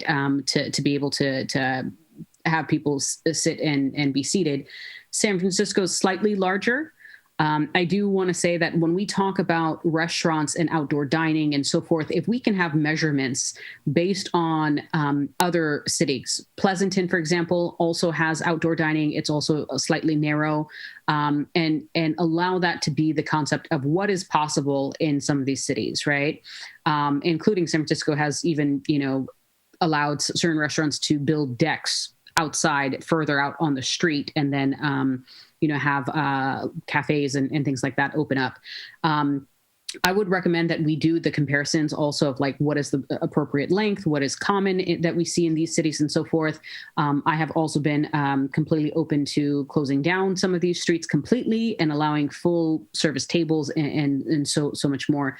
To Councilmember Marquez's point, we do actually have significant parking, and I just don't think it's properly labeled. If you go to some of the bigger cities, they have like huge signs that say P, arrow this way or that way. If we can kind of do that as soon as possible, that would also be beneficial. I do appreciate your clarity for these particular options and some of the feedback. Thank you. Thank you. Okay. And now I'll just, Councilmember Lemon, did you have your hand up before, or? So I did, and then I realized that just wanted to sort of have the full discussion and, hear what you had to say. I don't know if the, public had anything to say, and then I think I have a motion, but I'll. Well, I think Councilmember Marquez has a motion. Oh, that's right. I'm sorry. I will weigh in that then that I have listened to this and I read the comments that we got. I represent Hayward on the Alameda County Transportation Commission, which has provided some of the funding for us to be doing this, and it is happening all over the county. At least it's happening all over the region.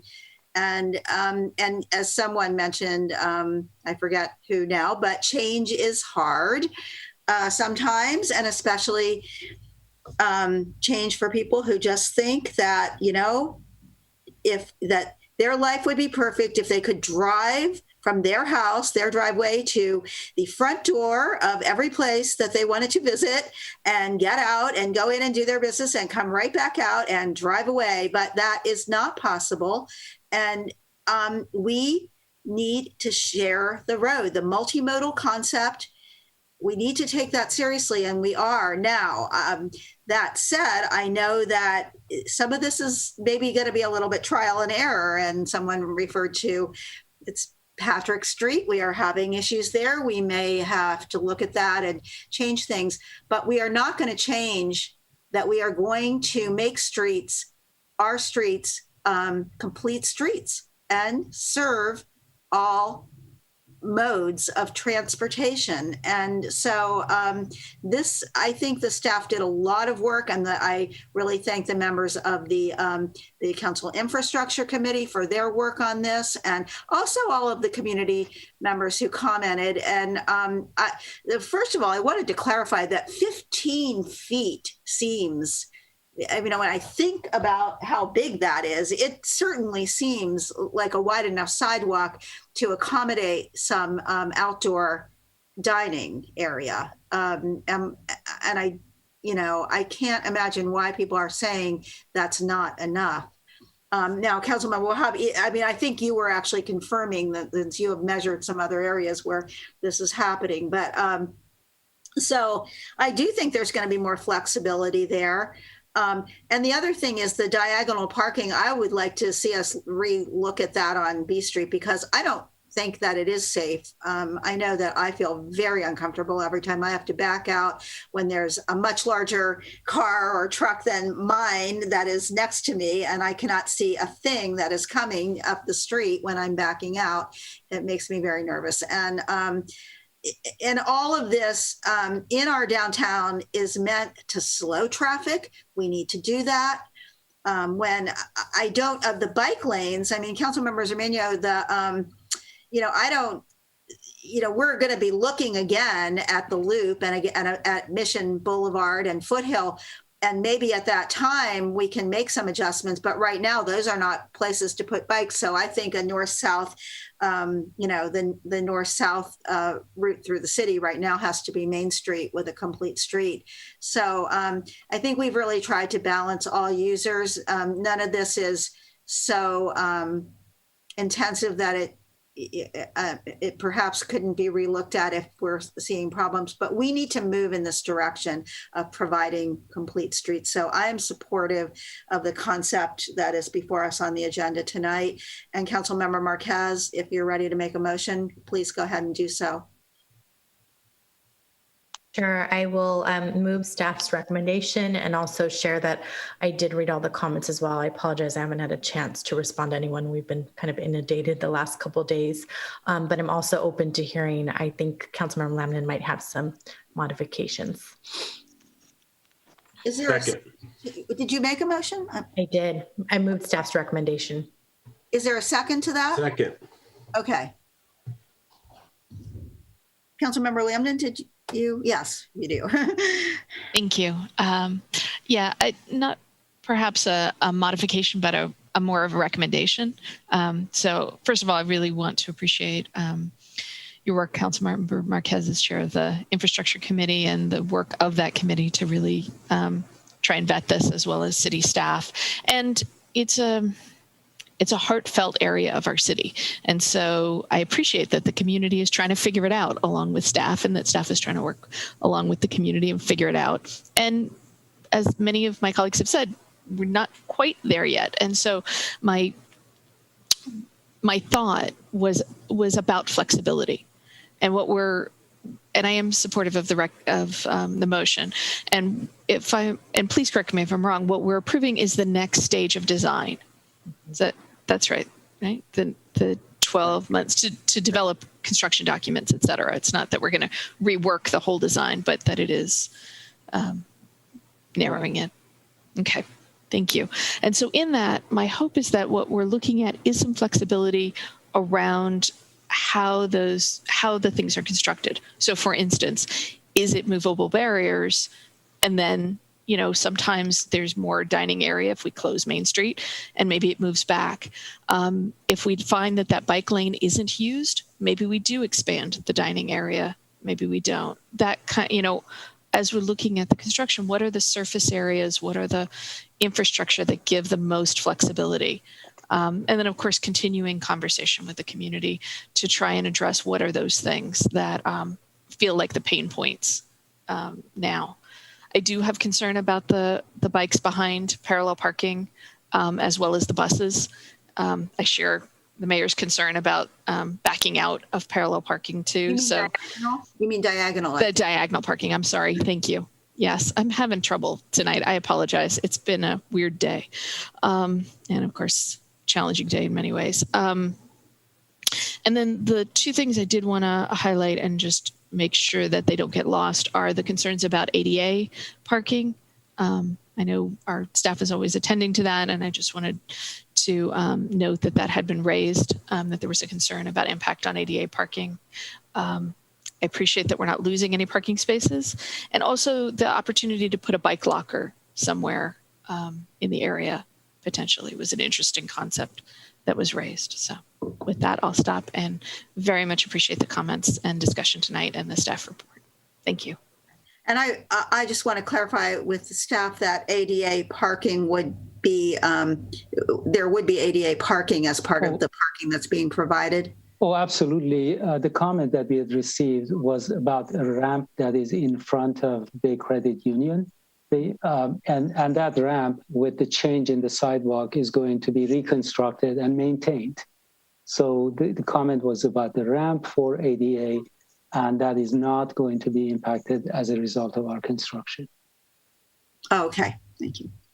Mayor, if I could clarify, I just wanted to be clear. I don't think I was clear earlier that the motion is to for council to adopt the attached resolutions, which are attachments 2 and 3 under consent item number 6. Okay. And this is seconder, Councilmember Salinas, understand that. Okay. All right. With that, then I'm going to,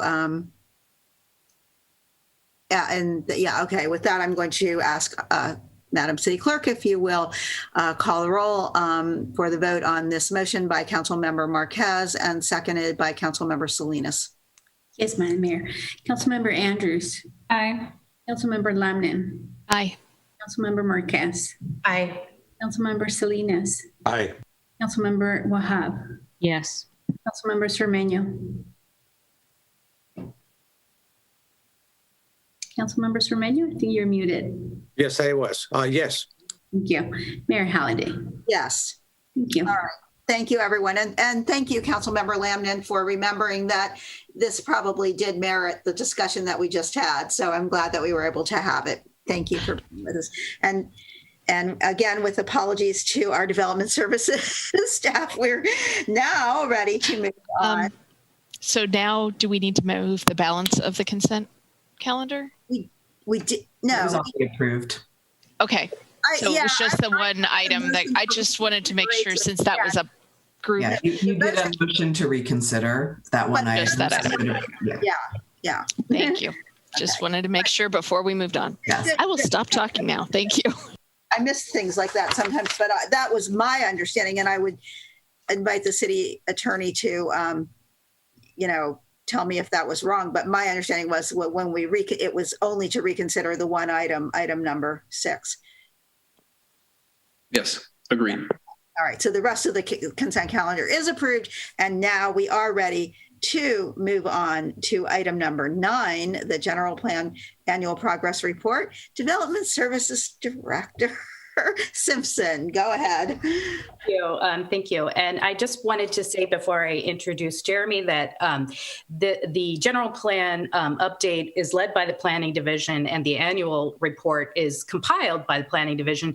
But I want to say it's definitely an organization-wide effort. It's a citywide effort. And I want to thank all of the directors of all the department heads and leadership who do work, every day to implement the general plan. So I want to thank everyone, and I will turn it over to our acting planning manager, Jeremy Lekirko. Thank you, Laura. Good evening, Mayor Halliday and members of the Hayward City Council. My name is Jeremy Lekirko, as Laura had introduced me. Thank you very much for that introduction. Let me go ahead and share my screen here. Wanted to just kind of reiterate exactly the message that Development Services Director Simpson had pointed out, in that this progress update, which we last presented to the council back in May of 2019, is really the culmination of many, many departments and updates and a lot of hard work. And I think you'll see from the presentation tonight just how far we've come, even despite the unfortunate situation of being in a pandemic mode for the last year. Just give you some background by way of a regulatory background. The state of California does mandate that all cities and counties submit this annual report on the status of their general plan, and in an effort to help monitor progress of that implementation. And that progress not only is supposed to be reported to legislative bodies like the City Council, but then we follow that up with reporting this update to the Office of Planning and Research at the state, as well as the Housing and Community Development Office. And we are required to do that by April 1st. So thankfully, we were able to meet the deadline this year and get the report submitted to you for your consideration and acceptance. The reason why we do this is because the annual report not only provides everyone in the elected legislative body with the status of the implementation of these programs, but it also is a great opportunity for members of the public to see how much progress that we've actually made in trying to meet the community goals that were originally established when the general plan was adopted. And so what we have for you this evening is, as I pointed out, it was a document that was prepared with a collaboration of all of the city departments. And it really is intended to show the progress on implementation of those measurable objectives. Our Hayward general plan was actually adopted in July of 2014. And at the time, as you know, all general plans include some great visionary programs for the way that the city should ideally be growing. And those programs usually consist of various goals, policies, and more specific action items that should be included for the community over the near term and the long term. For every general plan, there are some mandated elements in general plans that are required as per the state of California. And in our general plan, we not only have those mandated areas, but we also have some additional areas. And so ultimately what we have before you are areas that talk about mobility, economic development, community natural resources, hazards, education, housing, community facility and services. Sorry about that. And so that ideally is what is within our general plan. The general plan programs themselves are broken out into a variety of short and near-term programs, and those are things that were envisioned to originally be implemented within the first 5 years of the general plan adoption. And then in the longer term, over the 20-year period between the years 2020 and 2040, there's the more longer range type programs. And of those programs that are included in both the short term and the long term, there are some one-time programs, and then there's some ongoing and annual programs that are included in both near and short term as well as in the long term. You can see based on this graph right here that disproportionately the majority of the near-term goals, and what we're really looking at is 107 programs, were scheduled to be implemented within the first 5 years, which is a pretty aggressive schedule. And then on the long term, we're looking at a 36 additional programs that could be implemented over the remaining 20-year cycle. To give everyone kind of an understanding of what the difference is between the one-time and the annual and ongoing, some pretty significant programs that would be considered a one-time program were lumped into that bucket. So for example, you all may remember that we recently adopted last year the Downtown Specific Plan, and that was that one program that was contained within a general plan took many, many years between initial inception to program adoption. So that is an example of a one-time program, along with the update to our Bike and Ped Master Plan, the Complete Streets Assessment that we had just finished talking about, the Town Gown Economic Partnership, as well as the CEPTED and Crime Prevention Environmental Checklist. Things that would be more ongoing are things that you have before you this evening. So it would be the general plan annual reporting. It could be the annual reporting for the Economic Development Strategic Plan that would come back to council every year. Obviously, grant funding, those are opportunities that, as they become available, we try to take advantage of those and really pursue those as resources allow. Our CIP program, which we update annually and we bring to the City Council and to the Planning Commission for consistency, that is also an ongoing and annual program. And then the Town Gown Economic Strategic Plan, again, that's the main difference between developing a one-time program and then having kind of an annual update on the success of that program as an ongoing once it's been adopted. So before we get into kind of the current progress, and you can see by this chart where we are currently, and this is as of December of 2020. I did want to highlight a lot of the progress that we've made since the last time that we came to the City Council. In May of 2019, we came before the Council, and at that time, we were very pleased to report that we had 11 programs in the general plan in total that were completed. There were 78 programs that were in progress, and then there were 54 programs that had yet to be started. You can see based on those numbers, and given the fact that in the last 2 years, one of those years we've been in pandemic mode, we've made some pretty substantial headways with implementing our general plan programs. And that really does not only reflect the hard work of staff and the dedication of the council in prioritizing a lot of these programs, but I think it also demonstrates the willingness to be able to bring some of these programs to be able to move them through into progress to actually complete them. And so in total, as I pointed out, we went from 11 programs that were completed 2 years ago to 20 programs today. We had 78 programs that were in progress 2 years ago, and that is down to 74. But the main reason is because the number of programs that we've started has decreased from 54 to what you have here on the screen today. Here's kind of another kind of breakdown, and this was originally envisioned and reported out in the last cycle, but this shows a comparison of the programs that were scheduled to be started in the near term and short term versus what is the totality of the programs that we were envisioning for the 2020 to 2040 cycle. And so again, this picture tells a lot of words, but it really kind of conveys the fact that, you know, in the 2014 to 2019 timeframe, we've already begun or completed more than 2/3 of those 143 programs to date. And in fact, we've actually completed several additional programs in this cycle that weren't even envisioned to be started yet. So that's obviously some very good progress on the city's behalf. Of some of those programs that we're talking about that we've been very successful in completing, and most recently in the last couple of years, there's been 18 total that have been completed in the 2014 to 2019 cycle.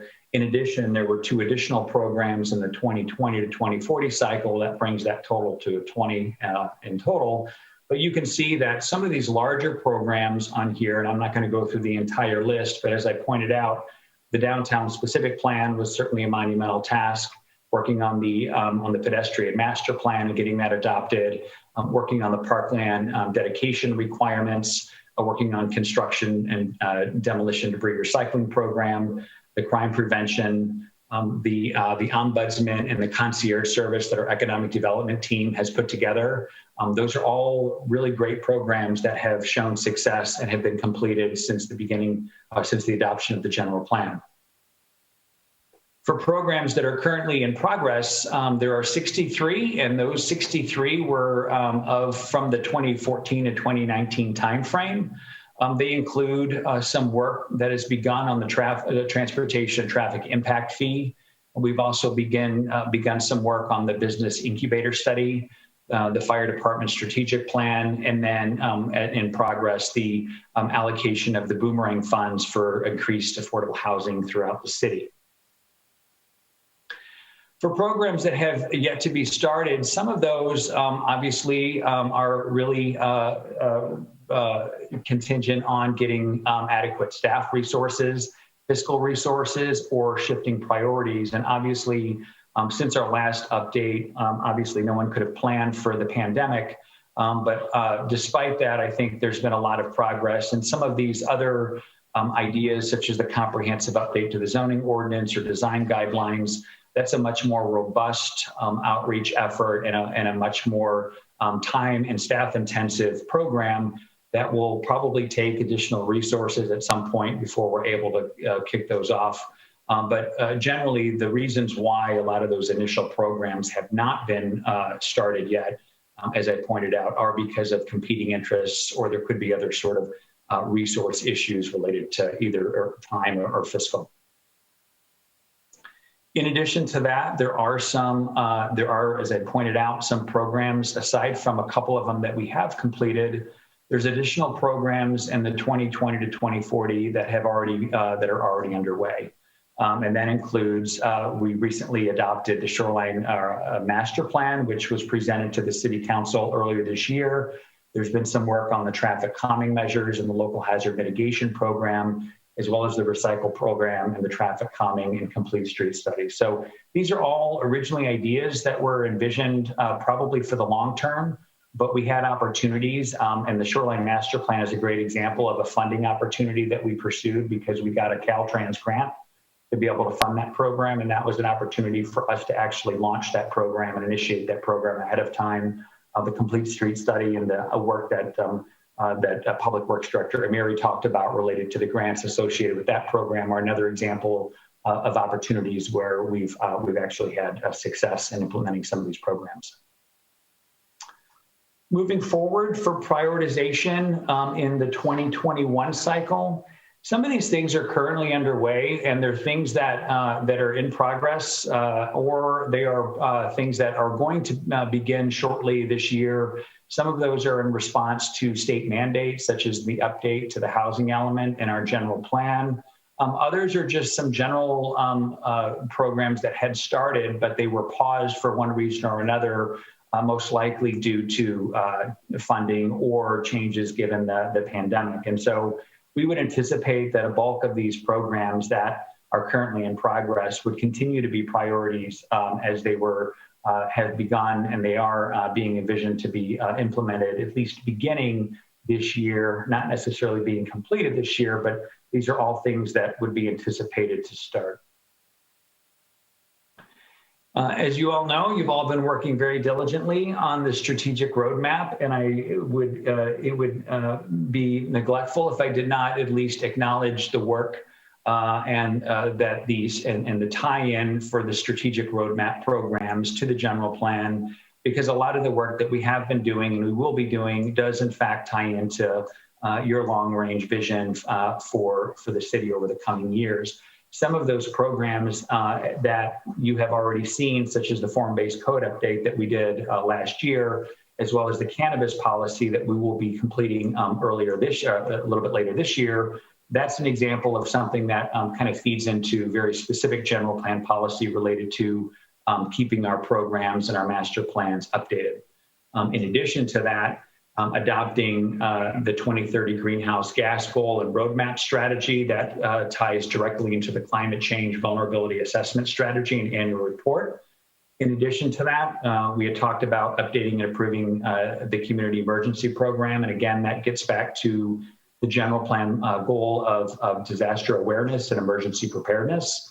So that is something that you have on your strategic roadmap that it ranked pretty high. In addition, as we're all realizing that the economic development impacts of the COVID pandemic and the ability for us to continue on with that business concierge service or economic development division is vital to a lot of these businesses that are just working and struggling to survive. And so continuing to do that obviously is a city goal, but it also ties into very specific goals in the general plan related to Business Resource Center and maintaining a website where those businesses have access to resources locally and can navigate the entitlement and licensing process here in the city of Hayward. In addition to that, we are also expect to be completing and implementing the online planning and permitting software. We've been working with Energov for about a year now, trying to get that underway, and that's still in the process. I don't anticipate that would be necessarily completed this year, but again, was a very specific goal that was envisioned in the general plan that the council has also prioritized as part of the strategic roadmap. So I did want to just comment that a lot of these are actually relevant between the general plan and the priorities that council have established in the near term in the next couple of years. So with that, I just wanted to conclude that in terms of the report itself, this is more of just an update, a progress update for where we stand. We will be back to the council next year with very similar progress updates. No formal action is required except for maybe accepting the report, which would be great. And then once that's done, we will then forward that to the Department of Office and Planning Research at the state. And that will, for this year, satisfy our mandatory reporting requirement that we have. And then in addition to that, we will be working with city staff to make sure that all of these updates are also reflected on the city's website. There's been a lot of work that we've done. We have a really great access tool for people to be able to access our general plan on the web. And being able to show the progress report on the web also would help the community understand how much work we've really been doing over the last couple of years to implement their vision. And as I pointed out, we will be coming back to the council next year. And obviously, we will be very, this takes a lot of collaboration to be able to do all of this. And so we will continue to work collaboratively with the other departments that have various leads on these programs to help implement the general plan goals and policies that were part of the general plan when it was adopted in 2014. With that, that concludes my presentation, and I'm available to answer any questions. Thank you. And thank you for the presentation. And if you could just, yes, thank you. I can see people better when, and so thank you for that. And I was wondering if any of my colleagues have comments, and I see that the hands are going up. So we'll start with Council Member Zermania. Oh, I'm sorry. Wait a minute. This is So, I don't think we have any public comments, but because I think I'm going to ask that we go to the public comments first, and then we can come back for questions and comments on this, since it really isn't an item we're being asked to take action on other than to accept the report. So I'm going to open public comments on this item. We have lost a lot of our audience, I see, but I am not seeing any hands going up. Madam City Clerk, yes, concurs with that. So I'm now going to close public comments on this item, and we'll go back to council, and we'll go back to Council Member Zermania. Thank you very much for the report. It's excellent. Very good work from staff on this. 30 pages of beautiful material that we want to do for our city of Hayward. This is a public document that we can share this with somebody, with folks? Okay. Absolutely. Very good. Very good. And I'm specifically, I like the historical reservation aspect, the historical landmark aspect, also zip cars, Tennyson Cultural Commission. Boy, if we can do that tomorrow, that would be certainly magnificent. And with that, that's all I have, because I'm very excited about this. Thank you very much. Thank you. Councilmember Wahab. Thank you. I just had a quick question. I was taking a look at the there's several projects on the complete list of general plan implementation programs, attachment number 2. And there's many items that, let's say, stated that the time frame was between 2014 to 2016, and it has not been started. And it's not just 1 or 2 items. It's more than a handful of items. Can you provide some insight to that as to why that is? There's a specific program that you're looking at. I mean, some of these were originally envisioned, like the comprehensive zoning ordinance update, and that was something, as an example, on the very first page that we originally targeted for 2014 and 2016, but just given the lack of resources, that was not something that we started. Okay, and if this is going on the website, can we have the new dates that when it is being planned to be targeted? I think that, so if it's not 2014, what date, right? Because right now we have about 19 years by 2040. And so there's other items that say not started from 2020 to 2040, right? So that gives it 20 years. So if we can, I personally think prioritizing definitely helps with plans this large. And then is there any opportunity for public input? Obviously, I'm assuming it's on a more detailed aspect. If we're working on one particular aspect, the public can provide input on that particular aspect when fully voted on, correct? Well, the general plan, these policies are already been adopted. They were codified in 2014, and that was after almost a two-year community process. So all of the programs in here do reflect the outcome of those community conversations. The time frame that was originally envisioned, I think, for some of these programs, council member, that you were referring to, those were actually established by the community and through the council in terms of what were the priorities at that time. There have been obviously, priorities change, new things come up, things that have changed.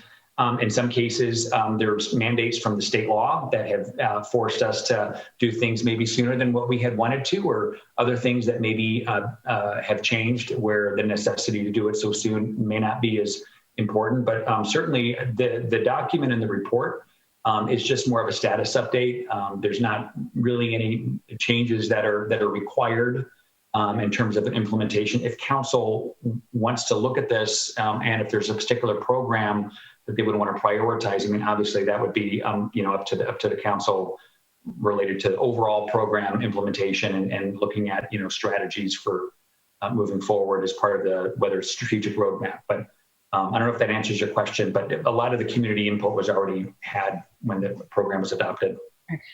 Which I completely get. I just want to clarify something you said at the beginning, where since the community did provide the input and was kind of prioritized based on community input, and because some of these things have not taken place, for a wide variety of reasons, which happens with such a large plan over a significant amount of time, is there an opportunity to kind of just tally up what is priority? So for example, in 2021, the year of 2021, right, you have a handful of items that we can prioritize. For me, I would love to prioritize all the health/environmental concerns as priority number one, right? Priority number two would be anything that would benefit our economic development plans, right?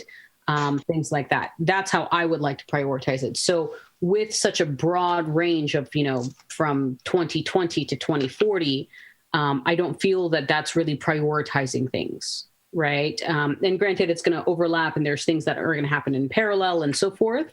But if we can provide a little bit more clarity on this particular piece, and the reason why I say this is because in a previous council meeting, when community groups get together and they develop their own kind of community neighborhood plan, if you will, it's just input. It's not necessarily legitimate city direction. So I do just want to highlight that. And if we can just allow for the public to provide input as we move along, right? Not necessarily significant changes, but, what would they like to see sooner than later? So it's those types of things that I would like to just highlight. And then, for example, on the city employee car bike share program, I think this is long overdue at this point, but I would also like some disabled friendly options, right? The scooters and stuff that we see in like big cities like DC and San Francisco and Oakland and so forth. I just take a look at some of, is my father going to be on a scooter? Probably not. Right. But, I would like to see some options, where, they are, which may or may not be there. Right. But if we can kind of take a look at some of these on a more deeper level and have just input, right? So the high level aspect of it is city employee bike share programs. Great. I'm sure we all are trying to move in that multimodal opportunities in the city. But then I'm sure that, staff, as times change in 20 plus years, there's different opportunities to go in more specific. So I just want that more specific to be open to the public for input.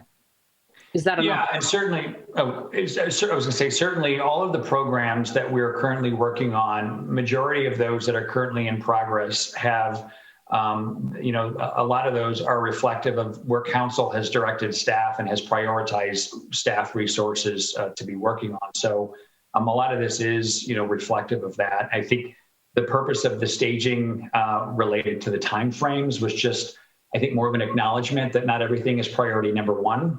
There needs to be some sort of staging of priorities, and those priorities were obviously, identified many, many years ago. But as we all know, those priorities can change, and certainly if they, as you pointed out, and so if that's something that that the community and council direct staff, and there's obviously there's a resources available, and that would be something that we could definitely look into. But it is part of our long range overarching vision for the next couple of years. So, and to our city manager, will we get an opportunity to kind of look at this a little bit more further and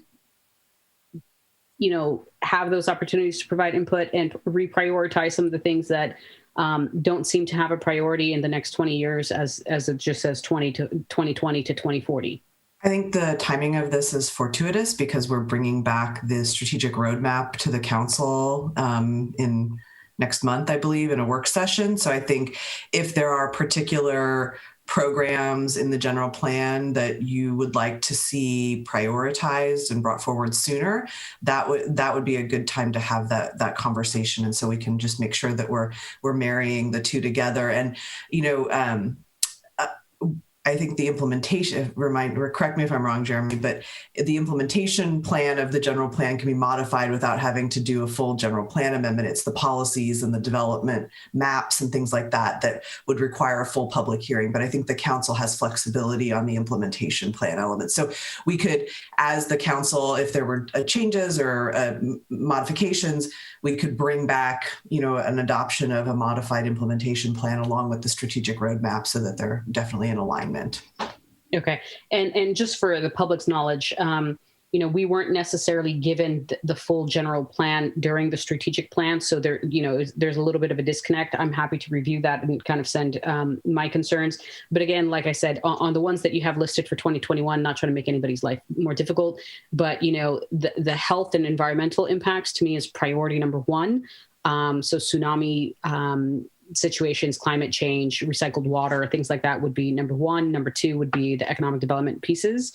And then I will go through the plan again and try to see if there's anything we can pull out to see if we can kind of maybe potentially speed line. So I appreciate the work. I know it's, these plans are extremely difficult and it takes a lot of man hours and input, but I, as much as possible, I would still like, every 2 to 5 year segments where, we kind of talk to the public again about what do you see as a priority? So that's kind of where I'm at.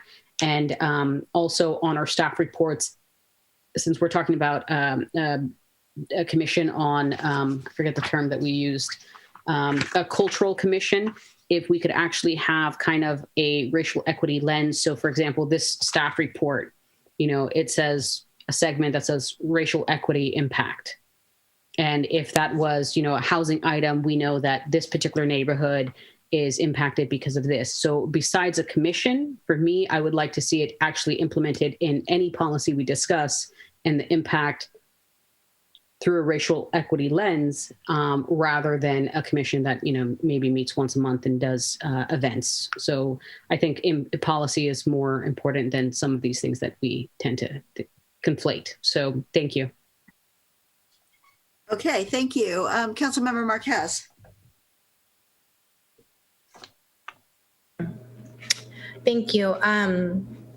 So I have similar comments. I know the responsibility and the onus is on us, though, to be current with this document, but it is a lot to remember. But I'm thankful for the opportunity to revisit it, and I concur that now that we're doing this check-in, it's important that we prioritize existing policies, initiatives to align with the roadmap. So I won't belabor the point, but I think this is good timing to align the documents.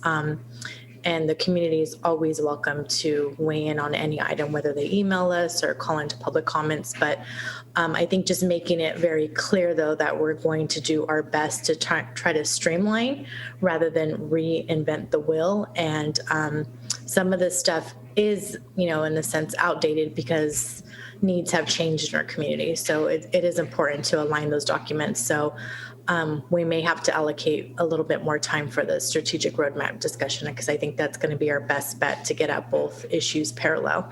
So thank you for the comments, Councilmember Wahab. Okay, thank you. Councilmember Andrews. Yes, I was also going to mention some of the comments are already mentioned, so I'll be brief. Just wondering, with the Cultural Commission, what would that look like if that was to be a commission? And can I get a little bit more specifics on what that would be? I can take a look at the original, the goal that was envisioned on the spreadsheet here. If I remember Jeremy, I believe it was related to arts and sort of, more not necessarily a racial equity committee, but more on the sort of arts and culture side. So if I recall the discussion from 2014 and 2013, I believe it was more focused around that kind of arts and culture commission.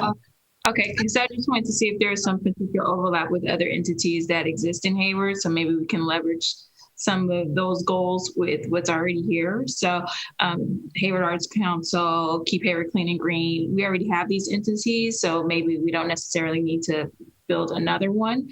And then I've always mentioned equity in previous comments in our planning commission, and I know with the GARE project, just wanted to see how this GARE project would work with the general plan. And seeing if there's any kind of review of that from that entity. It's a really good question. I can answer with a little bit of confidence that we are going to be, as I mentioned earlier in my report, in my presentation, that we will be updating our housing element of the general plan. And as part of that, we'll be looking at environmental and social justice issues and that component being wrapped into that. Primarily because not only because it's a state mandate and that is something that we're required to do, but that's also very much closely aligned with the GARE task force and their recommendations. And so absolutely that will be part of those conversations, and that will be codified at some point, ideally in the general plan as part of our housing element when we develop, when we start that work later this year. Okay. Oh, someone else had something? Okay. And then just wanted to also not just think about equity lens in terms of the Black and Brown community, but also thinking about all the other cultures that are here, but also honoring the Ohlone tribe who was here before. So we can do some things to acknowledge that, as well as we continue to build on this land that we have, that we occupy. So the other item and the last item I wanted to ask about is the neighborhood character question, as this keeps coming up. And it was an issue or a meeting ago, and we are starting to see differences in terms of quality of projects in different neighborhoods. And if you go to one neighborhood, there's different types of building that's happening, doesn't match the existing character of the neighborhood. And then if you go to a street over, 1 level, 2 level, all the styles are the same. And so I know that with the state rule of us not being able to judge projects because it's not objective, I just wanted to know, how do you balance community input, review of the general plan, and then trying to have consistency in your neighborhoods? Yeah, that's a good question. And I think it's a very valuable question. I think obviously having community input and the more opportunities and more that we have, I mean, one of the things that I think you speak to the planning staff, one of the things that they'll call out is the great benefits of being able to do some of these Zoom meetings with neighborhood groups and even with developers, because it really provides a different platform to communicate with members of the community that maybe otherwise didn't exist. And I will just say that I think that's going to be something from the planning division that we're going to continue to explore on ways that we can continue to enhance outreach efforts and to be able to get that community input. Every neighborhood, as you know, is distinctly different and they're unique. And it's not just about the houses, it's about the people that live there and the cultures that make up those neighborhoods. And so how do we best make sure that when there's projects that are up for discretion, that it is a fully comprehensive and very thoughtful process that is inclusive. So that is going to be something that we are going to be looking at, and hopefully it will be reason to get excited. Okay, is that it? Thank you. All right, thank you. Councilmember Lamnon. Thank you. I really appreciate the work, not just on this report, but the work that is reflected in this report. Really outstanding accomplishments, and very much appreciated across the organization. I also wanted to appreciate the excellent comments of the colleagues who preceded me in this item. I support all of the things that have been said so far, really well stated. Just had a couple questions. What page am I on? On page 4 of 30, item M5, the collision data reporting. This information is being reported on a quarterly basis, and I wondered where that was being presented. I can't answer that. Unfortunately, that was probably if Director Amiri, I don't know if he's still on the call, but that was a report from the Transportation Division. So I can. And I will say that I know that that is tracked by the Alameda County Transportation Commission, and I've seen that data in reports that they put out. So that may be the destination of it, and that's where you can find it too. That's good to know. Thank you. And I was sort of wondering if the CIC, the Infrastructure Committee, ever sort of had that on their They radar, should. if that makes sense. And it certainly has been germane in the discussion we just had about complete streets. And it's, I will say it's a little bit alarming as to where the real hotspots are, although not totally surprising, in our city, especially as far as bicycle and pedestrian injuries and fatalities. And so the downtown, as you can imagine, you probably could all, to say what those places are, but the downtown is definitely one. So. Yeah, and of course Tennyson, and yeah. Okay, thank you. Good to know that it's looked at regionally as well. That's great. Thank you. And then I know both Councilmember Salinas and I have talked in the past about having some community conversation around density and what that really would mean in a community, what they might like. And Mark, if I'm misquoting you, feel free to correct me. And kind of more a general conversation as opposed to having it tied to a specific development. And I think this gets to Councilmember Andrews' point, at least I hope it does, about community character and what are these, there are plans, but also we know we got to go dense. So what can the community live with? What clarity can we provide to developers on the front end? So then we're not picking it apart. And I just wonder if that might be something that makes sense to have as part of the housing update, to perhaps have that conversation. And I know I've raised this before and we've sort of talked about it in different ways, but just thought in light of the upcoming housing element, that might be the time to do that. We also talked about having a conversation with council, or at least the Housing and Homelessness Task Force members and the developer community, about what are the costs of creating housing. As we go denser, it's also more expensive to build. And so what are the trade-offs in creating the housing goals that we want? So I don't know if that's still on the radar, but I thought I'd bring that back up. And happy if there's anybody wanted to comment on that, but it's not required. Yeah, go ahead. I could just say that we are working as part of on the presentation. One of the things that we will be working with is developing a density bonus brochure that we've been talking about doing for quite a while. And unfortunately, it was just limited resources, but I think we're hopefully going to have that done in the next fiscal year, work on that, as well as collaborating. I think a lot of, not only in the conversation that I've heard from council in the past, but a lot of staff is also a little trying to play catch up with a lot of the state mandates related to density. And so I think there's a learning curve for all of us here. And ideally, the quicker we can kind of wrap our heads around everything and disseminate that information and then communicate that out to members of the public, I think that would be a good thing to do. And I know that is part of the conversations that we're looking at. How do we make sure that we're aligning those expectations with members of the community, as well as letting them know what opportunities they have if they do want to decide to add an ADU or something onto their house, because it is something that the state does allow. So those are, I think the goal is ultimately that we would get everything up to speed with those state mandates, and then disseminate that information and come and produce something that could be very easily digestible product that that could help and make it like a density 101 for people that aren't familiar with how to navigate that. So that is something that we are looking at doing as well. I appreciate all of that. And the one piece I would add is once we have a good sense of, we as an organization have a good sense of it and go to the community, then it's also, okay, we have to go more dense. And so what can you live with? What is of particular concern to you?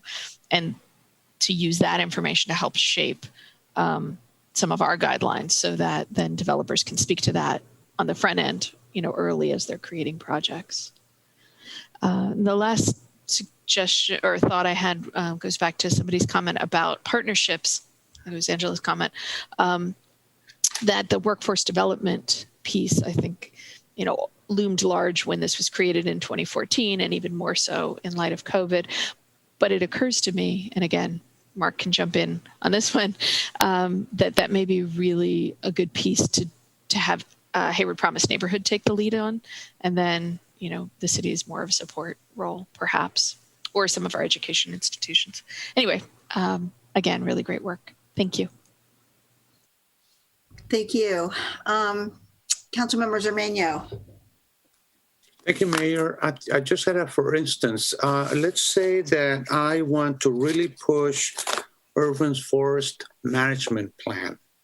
I just want us to be clear that just because I'm pushing for it doesn't mean that it will be added to priority or be prioritized. Because in my mind, we should all vote for changes, correct? Is that, or just because I want it, it's going to be up there? Kelly, am I correct on this? I want to be clear.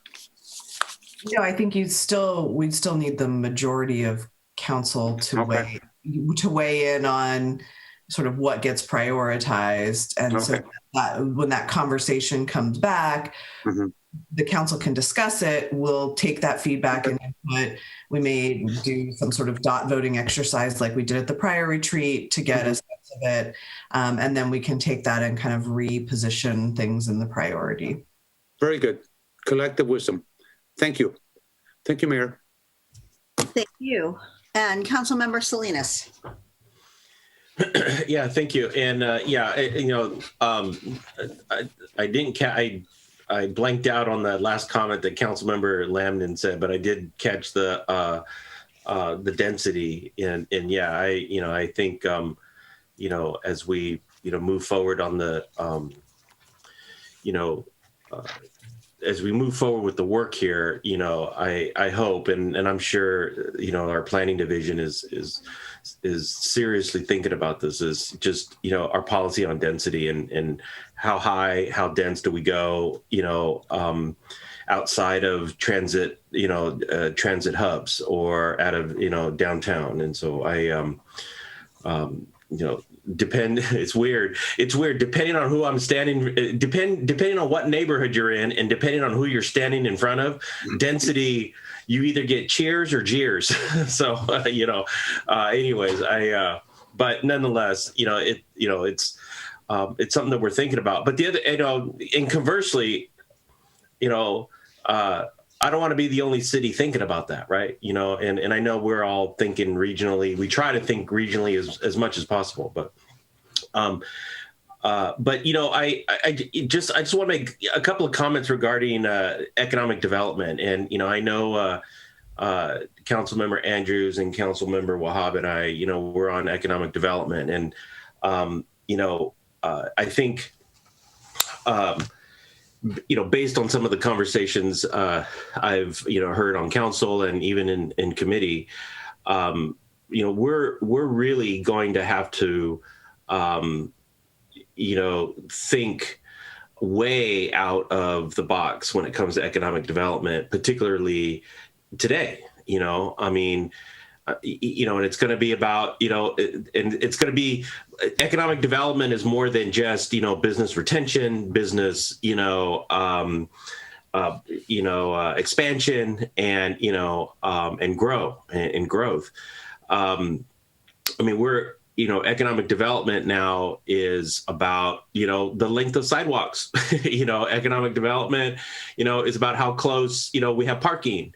And, how many tables we can put on a sidewalk, or even when we close streets down and so forth. So, my only charge is to, is that the Economic Development Committee and the Economic Development Department, particularly in the next year. I mean, as we're moving forward to recovery, and now that we're going to have a vaccine, and that, we're sort of opening up incrementally, and safely, we're really going to have to,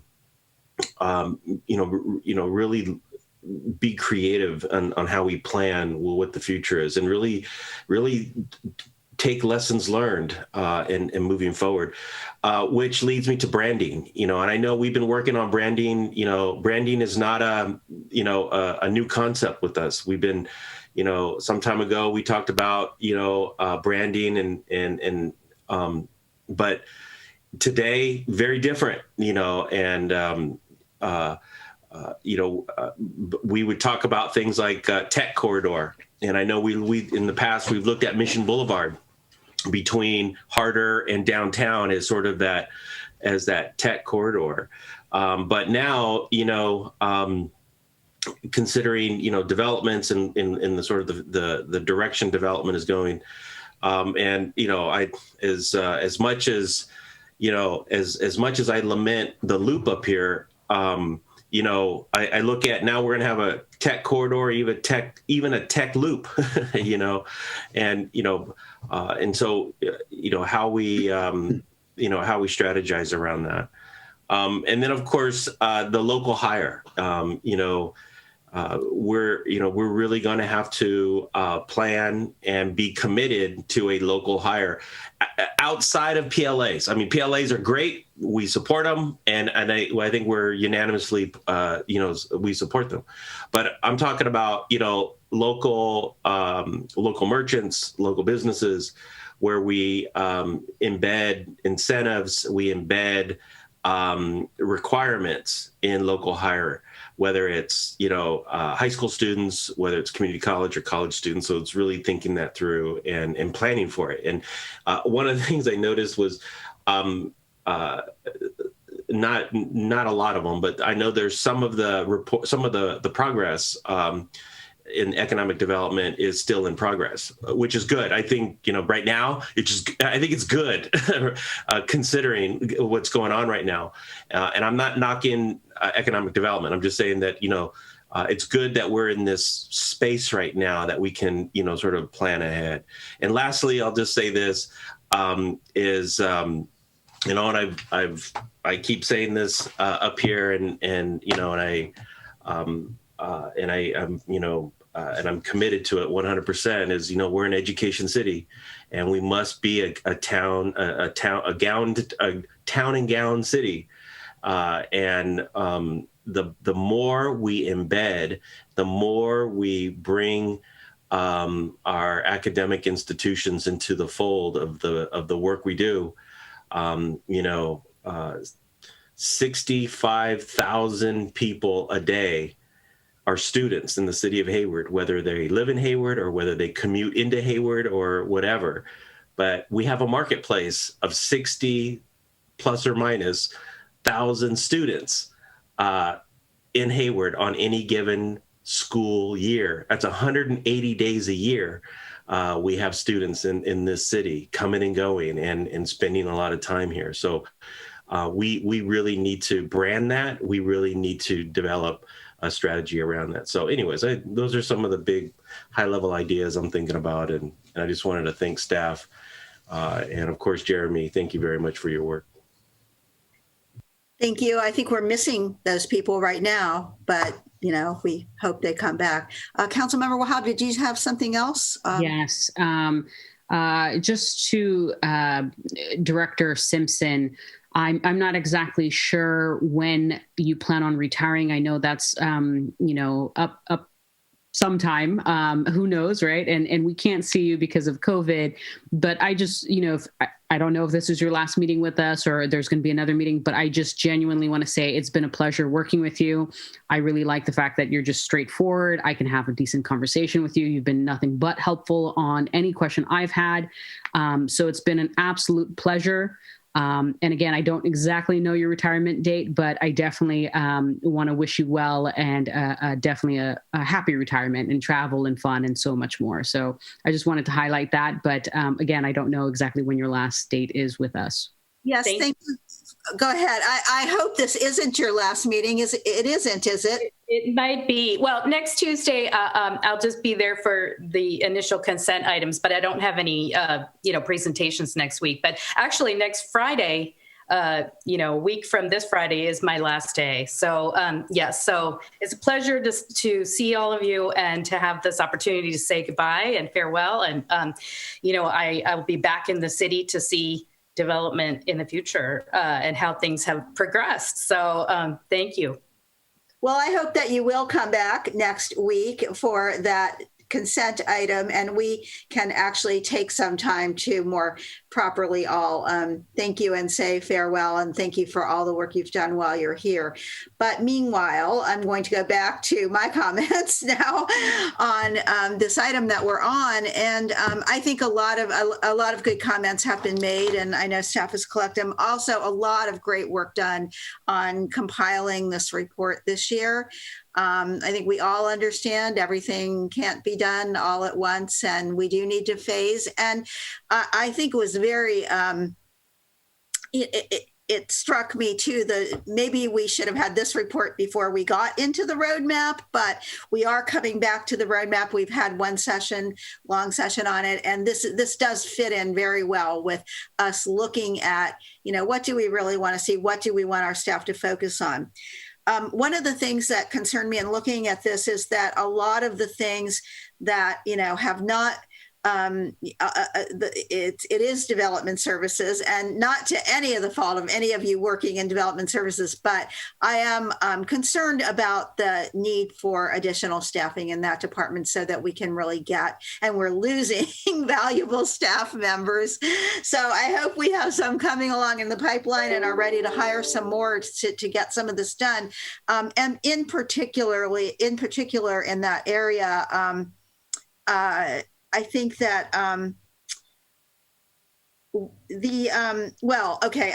think Council Member Andrews has commented on this a lot, but I've noticed that the comprehensive zoning, subdivision, and design guidelines that we haven't gotten to, and we've talked about this, and we do, we get to it when each project comes along. We also had a really robust neighborhood planning process back in the 1980s and 90s. Those plans, and we heard about one of those. I was at last meeting, and we know they exist, but more and more they're out of date. I mean, many of the people who worked on those plans have moved away or passed away in many cases. I know in my own Southgate area that is the case, unfortunately, and it's time maybe to look at that again. It could also help build neighborhood cohesiveness. Although I will say that we don't have carte blanche anymore on that, and that the state is doing more and more, probably as we speak here, to interfere with our ability to control how things are designed in our neighborhoods. But in any event, I think it is an area that we need to work on, and I hope that we can beef up our development services staff and get to some of those items. I think another thing is that, we are going to be doing our housing element. So that is an area where we have to update our housing element. That is state law. And we actually are getting help in the form of grants through the state and coming through ABAG to actually do that planning. There are new concepts now at the regional level, priority development areas, which we have a few of in our city and have for a while now. But the newer one is priority production areas. That would be more in the industrial areas. So those are things that I would like to see us look at as to, just what are we going to do going forward now that we've established and they were accepted, or are basically we put our whole industrial area submitted it as a PPA, as they call them, priority production area. And so now I think we need to look at what we want to do about that. I would concur about, I think a couple people mentioned, I think particularly Councilmember Wahaba, about the community health program. If the last year has given us any experience, it should tell us that that is an area that we may want to really look at carefully, although, and that is an area where we are very dependent on the county for certain resources. So we need to work with our partners, which is in this case the county. I'll speak to the Arts and Culture Commission, which has been on my wish list for a long, long time, as everybody knows. I do think we are a city that has a very vibrant arts community, and we have done a lot with that. I mean, we have our mural program, we have a lot of performing arts. We did adopt the commitment for an inclusive, equitable, and compassionate community, which has a lot of ideas about how we bring community together through community events and celebrations of, the different cultures that we have here. And that's an area where I do think that having a separate commission, I have never really liked putting the arts and events funding into the Community Services Commission. They really have their hands full with all, the block grant and other social service funding that we have. And I think that looking at a separate commission that would look at those, grant requests and also help perhaps plan and develop new community events that would bring us together more. And I especially think that this is going to be very important coming out of, hopefully we are soon coming out of our heavy restrictions due to COVID. We need to look at how we perhaps we've already started to take a look at old traditions, and I think that some of them are going to change. So we need a focus on how, and perhaps a group of people in our community who I know there are many who would be willing to serve on such a commission to really help us through how we reimagine some of those longstanding traditions and don't lose them altogether, but change them. I'm wondering if we are, and I think we're going to have a work session about this very soon. As we all know, the COVID relief bill passed in Congress, and it did this time, despite many members opposing this. It did include funds for state and local governments, which I know we all felt were were needed and deserved after what we've all been through in helping our community through the last year. And so we're going to be looking at how we would spend that. And I think maybe we might want to consider whether some of these things that we've talked about that we haven't been able to start might be ripe for some of that use of some of that funding. So those are my basic comments on this. And also, I just want to ask staff if do we need to vote to accept this? I think we have basically accepted and commented on this report. Do we need a vote on that? I don't think you need to vote. Okay. I think just accepting the report, there's no resolution or anything for you to. Right. Okay. So thank you, everybody, for your comments. And I really do look forward to continuing this discussion when we look at the roadmap again. And this was a really good, I think this is a really good refresher for all of us on what's in our general plan and will help us focus that discussion. So thank you, staff, for the report. Thank you. Thank you, Jeremy, and for Development Services Director Simpson. I just hope that we do have a really good chance to truly say goodbye and thank you next week. So we'll look forward to seeing you then. Thank you. All right, so thank you all for that. And with that, we're going to now move on to comments from our city manager. Thank you, Mayor. I'm going to try to share my screen so I can share a flyer. Let's see if I can do this here. There we go. Can you see the PDF document that I have up on the screen? Yep. Yes. Okay. Great. So I wanted to announce a partnership between Tiburcio Vasquez, our fire department, and the city to assist our community with vaccine signups. We know that a lot of members in our community are confused, having difficulty, don't have access to the online platforms to be able to sign up for vaccinations. And so we are providing 2 clinics on March 20th and March 27th from 10 a.m. to 2 p.m. They will be at the fire station on Huntwood by the clinic that is there.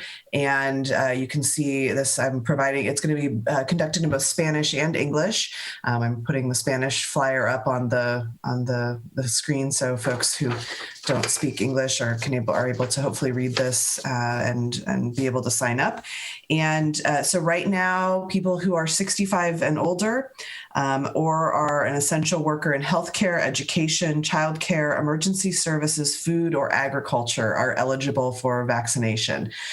So this is going to be basically one-on-one assistance to help people sign up for the vaccination clinic. And so it will actually be in person. And so folks can come and get signed up and registered for vaccinations for COVID. So just wanted to highlight that program and want to thank our fire department and Tiburcio Vasquez for the partnership on that. And then the second one, there is a flyer online about it. I did not want to announce it, but our library director is making me announce it. We are having for Women's History Month, this month, Hayward Public Library celebrates women's leaders, and I will be doing a happy hour with our library director on this Thursday, March 18th at 5:30 p.m. And you can do that via Zoom with us, and you can find out what it's like to be a city manager. How does a woman succeed in a profession dominated by men? What inspires me, and what my leadership philosophy and my favorite wines are. So please join us for a fun conversation. Jen T. Adelman is conducting a number of these conversations throughout the month with different leaders throughout the community. You can register at tinyurl.com/happy hour with Kelly. So please join us on Thursday at 5:30 p.m. We'd love to have anyone come and join us. So I think that's all I had in terms of city manager comments this evening. Well, I think a happy hour would be much more fun in person. I totally agree. We have to do it this way. Thank you for those comments. Do we have any council reports or announcements this evening? Councilmember Andrews? Well, I was curious to know if I could ask our representative for the JPA for our AC Transit, if there's a possibility you can ask about bus shelters. They are not looking their best right now, and just wanted to see if there is anything in the works in terms of in the future. I know it's a tough time right now, but in the future, are we looking at some ideas to make them look better for our community? And if not, can we recommend that as a future project? Does anyone want to comment on that? Well, you said the JPA, but it's actually not, well, we have a couple of representatives. Madam City Manager, did you want to comment? Sure. I mean, I know we have a sort of committee with, I think Councilmember Lamnin and Councilmember Zermino are serving on, it's an advisory committee with AC Transit. So that might be the appropriate venue to bring that up as an agenda item for I can't remember the acronym, I guess. So Councilmember Lamnin, do you want to Can I help? comment? Go for it, please. And Francisco, feel free to jump in. Francisco led the ILC, yes, Interagency Liaison Committee. Very close, this is good. And led the meeting last Friday. We rotate that chair. And so it's Francisco and I from the city, as well as Mark Williams and Diane Shaw, who are the 2 AC Transit board members who represent the city. And we had an item on bus shelters on Friday. And so the challenge is that as Transit Director Peoples put it, who's an alternate to that committee, the conflict is that Comcast, who owns the shelters and has the contract to run them, sees them as billboards and everybody else sees them as bus shelters. And so there is a real awareness of the issue. In a nutshell, that contract is under review right now. And so they're trying to figure out ways to get to better, more cleaning, more attendance, more of them. Francisco is really great about championing more of them. And so there is, in fact, a person to call if you know of a spot that really is a good candidate for that. So the short answer after my long one is they're working on it. We're working on it, and it'll continue to be an item on the agenda. So thank you. Thank you. All right. Thank you. Councilmember Marquez. Thank you, Mayor. I just wanted to, I know we've given accolades in the past to the fire department, but I am getting more and more feedback from individuals that are receiving their vaccination there. So just wanted to thank the fire department, the Bucio Vasquez, all of the staff, volunteers, everyone that's making that site possible. And just to remind everyone that we did put information out in the Haystack newsletter. If you haven't subscribed, please do so. But there is a phone number you can call, you can text to be placed on the wait list. And that number is area code 510-800-7198. And share that with many people, and they've been very, very pleased with the response. So just thank you. And just as another reminder, look out. I know Glad Tidings had a pop-up vaccination clinic a couple weeks ago. I know they're working really hard to have that come back. So any support we could do to lend them to make that possible. And currently testing is still taking place at Sky West. I know La Familia is doing a lot of testing and vaccinations in the Cherryland area. So please just reach out to any of your council members if you need to connect someone to these resources. They are available throughout the area. Thank you. Thank you. And I'm going to ask the city manager too, if we could more clearly have this information available on our website to really tell people what they can do if they're looking for the ability to get the vaccinations, which I heartily recommend everybody do when they have the chance. And being in that, there aren't too many perks, there aren't too many great things about being old, but one of them at this time is that I have had my both my shots now, and it's a relief to have had them, and I'm I didn't create I know there may be people out there who probably deserved more than I did, but you need to look at what when you're eligible, and then try to get your shots when you're eligible. And I would like to see us really make that very clear where people can call to do that. And I really appreciate the fire department for having those meetings, public meetings, to help people through that. Council members Zermino. Just a phone number in case you have any concerns about bus shelters. Except but Sarah and I have been pushing some more bus shelters. We really feel that we need some more. So 510-891-7277. Any concern at all, and AC Transit will then somehow or other make their magic work, and it will be cleaned or it will be fixed or whatever. So, and hopefully we'll get some more in the city of Hayward. So thank you for asking that, Angela. Thanks. All right, great. Councilmember Wahab. Thank you. I have a couple requests/questions. Number one, on I know we voted for the master shoreline plan, if you will. I don't know if we can get a couple more benches kind of spread out. The benches are extremely far away from each other, especially for individuals that would like to walk there, but obviously can't go long distances. So I just want to highlight that.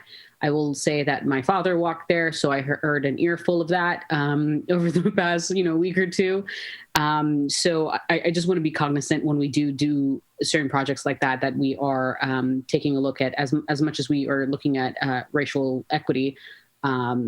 also ableism and things like that. So as inclusive as possible as we can be. I just want to highlight that I'm still waiting on the job loss / unemployment update, if we can get that. I know I've asked for certain things in the past, so I just want to follow up. And then the impact to COVID in regards to a budgetary impact, the full comprehensive, some other cities are stating that, they are getting hit by $15 to $18 million. We have not gotten like a full comprehensive informational item. I know that I've been waiting on that. So I just want to highlight those things that there. And then as far as the resources, I think each council member here commented on kind of some of the things that are going on, whether it's COVID shots or any other resource.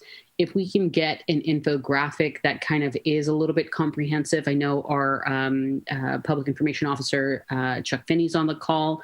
Just something that we can all share from the city of Hayward that, this is your shot. This is where you can go for this. This is where you can go for your test kits, whatever the case is. But specifically around COVID, I think there is still a lot of anxiety around COVID. And also any type of announcement that we can share in regards to the opening up. I know we shared the Alameda County tier that we moved into as a whole county, but also what does that mean? Because there's a lot of questions that are coming up and I'm being messaged, and I also don't want to provide incorrect information. So as much as we can, just kind of get at the forefront of that. And then again, to our director of planning, if we can also highlight her work in the city, hopefully next week. I know that this is, possibly last minute. I'm not sure if there was a plan in place, but I would love to do something for her. And then I will also be sending you an email in regards to both our mayor as well as our city manager in regards to a resolution on our proclamation. Up to you guys how you guys want to do it. But for the first day of spring, for a lot of people, actually millions of people across the world, it is now Nowruz, which is basically a new day. I would like to highlight that. I don't believe we've ever celebrated it officially, so I just want to highlight that. Again, this is across Central Asia, Iran, the Middle East, North Africa, and crosses many, many different religions, Baha'i, Muslims, Jewish people, anybody from that particular region tend to actually celebrate it. It's a non-religious holiday, and I just want to highlight that particular thing. So I'm just giving you a heads up on that. What is it that you... Nowruz. Nowruz. I'll send you all the information as well as language for the proclamation, hopefully. Okay. And I was going to comment that the, actually the shoreline trails, that is hard and, well, some of it's hard, some of it's East Bay Regional Park District. It isn't really they aren't the city's trails, but point well taken, because I hike out there a lot too. And yeah, there could be, and since we are, those trails will be kind of relocated with the, in the long term as we implement the plan, that might be a good thing for them to think about doing more. So thank you for that. Okay. And then I'm not seeing any other hands raised. With that, thank you everybody for the comments. And tonight we are going to adjourn in honor of two members of our community that we lost, very contributing members of our community that we recently lost. I'm sorry to interrupt you, but before you do that, do you want to make the announcement that the council's going to be going into closed session after this? Because we're not going to adjourn. Yes. So, all right.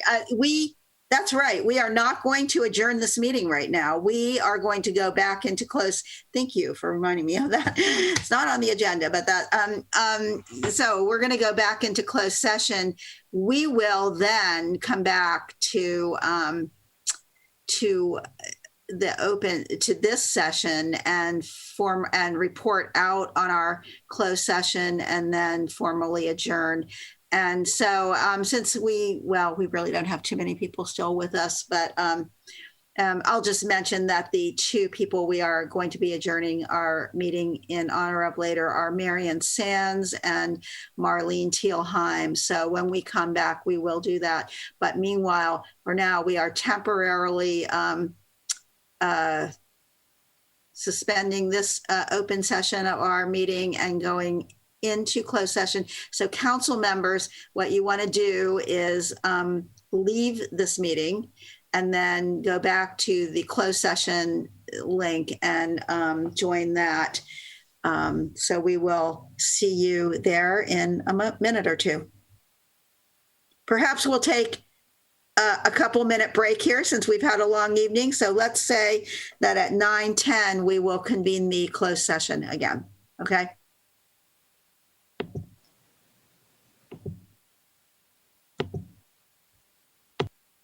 And Miriam, you'll be posting the slide. Yes, we're going to bring it up. Thank you. Let us know the connection again, please. Can you send it again?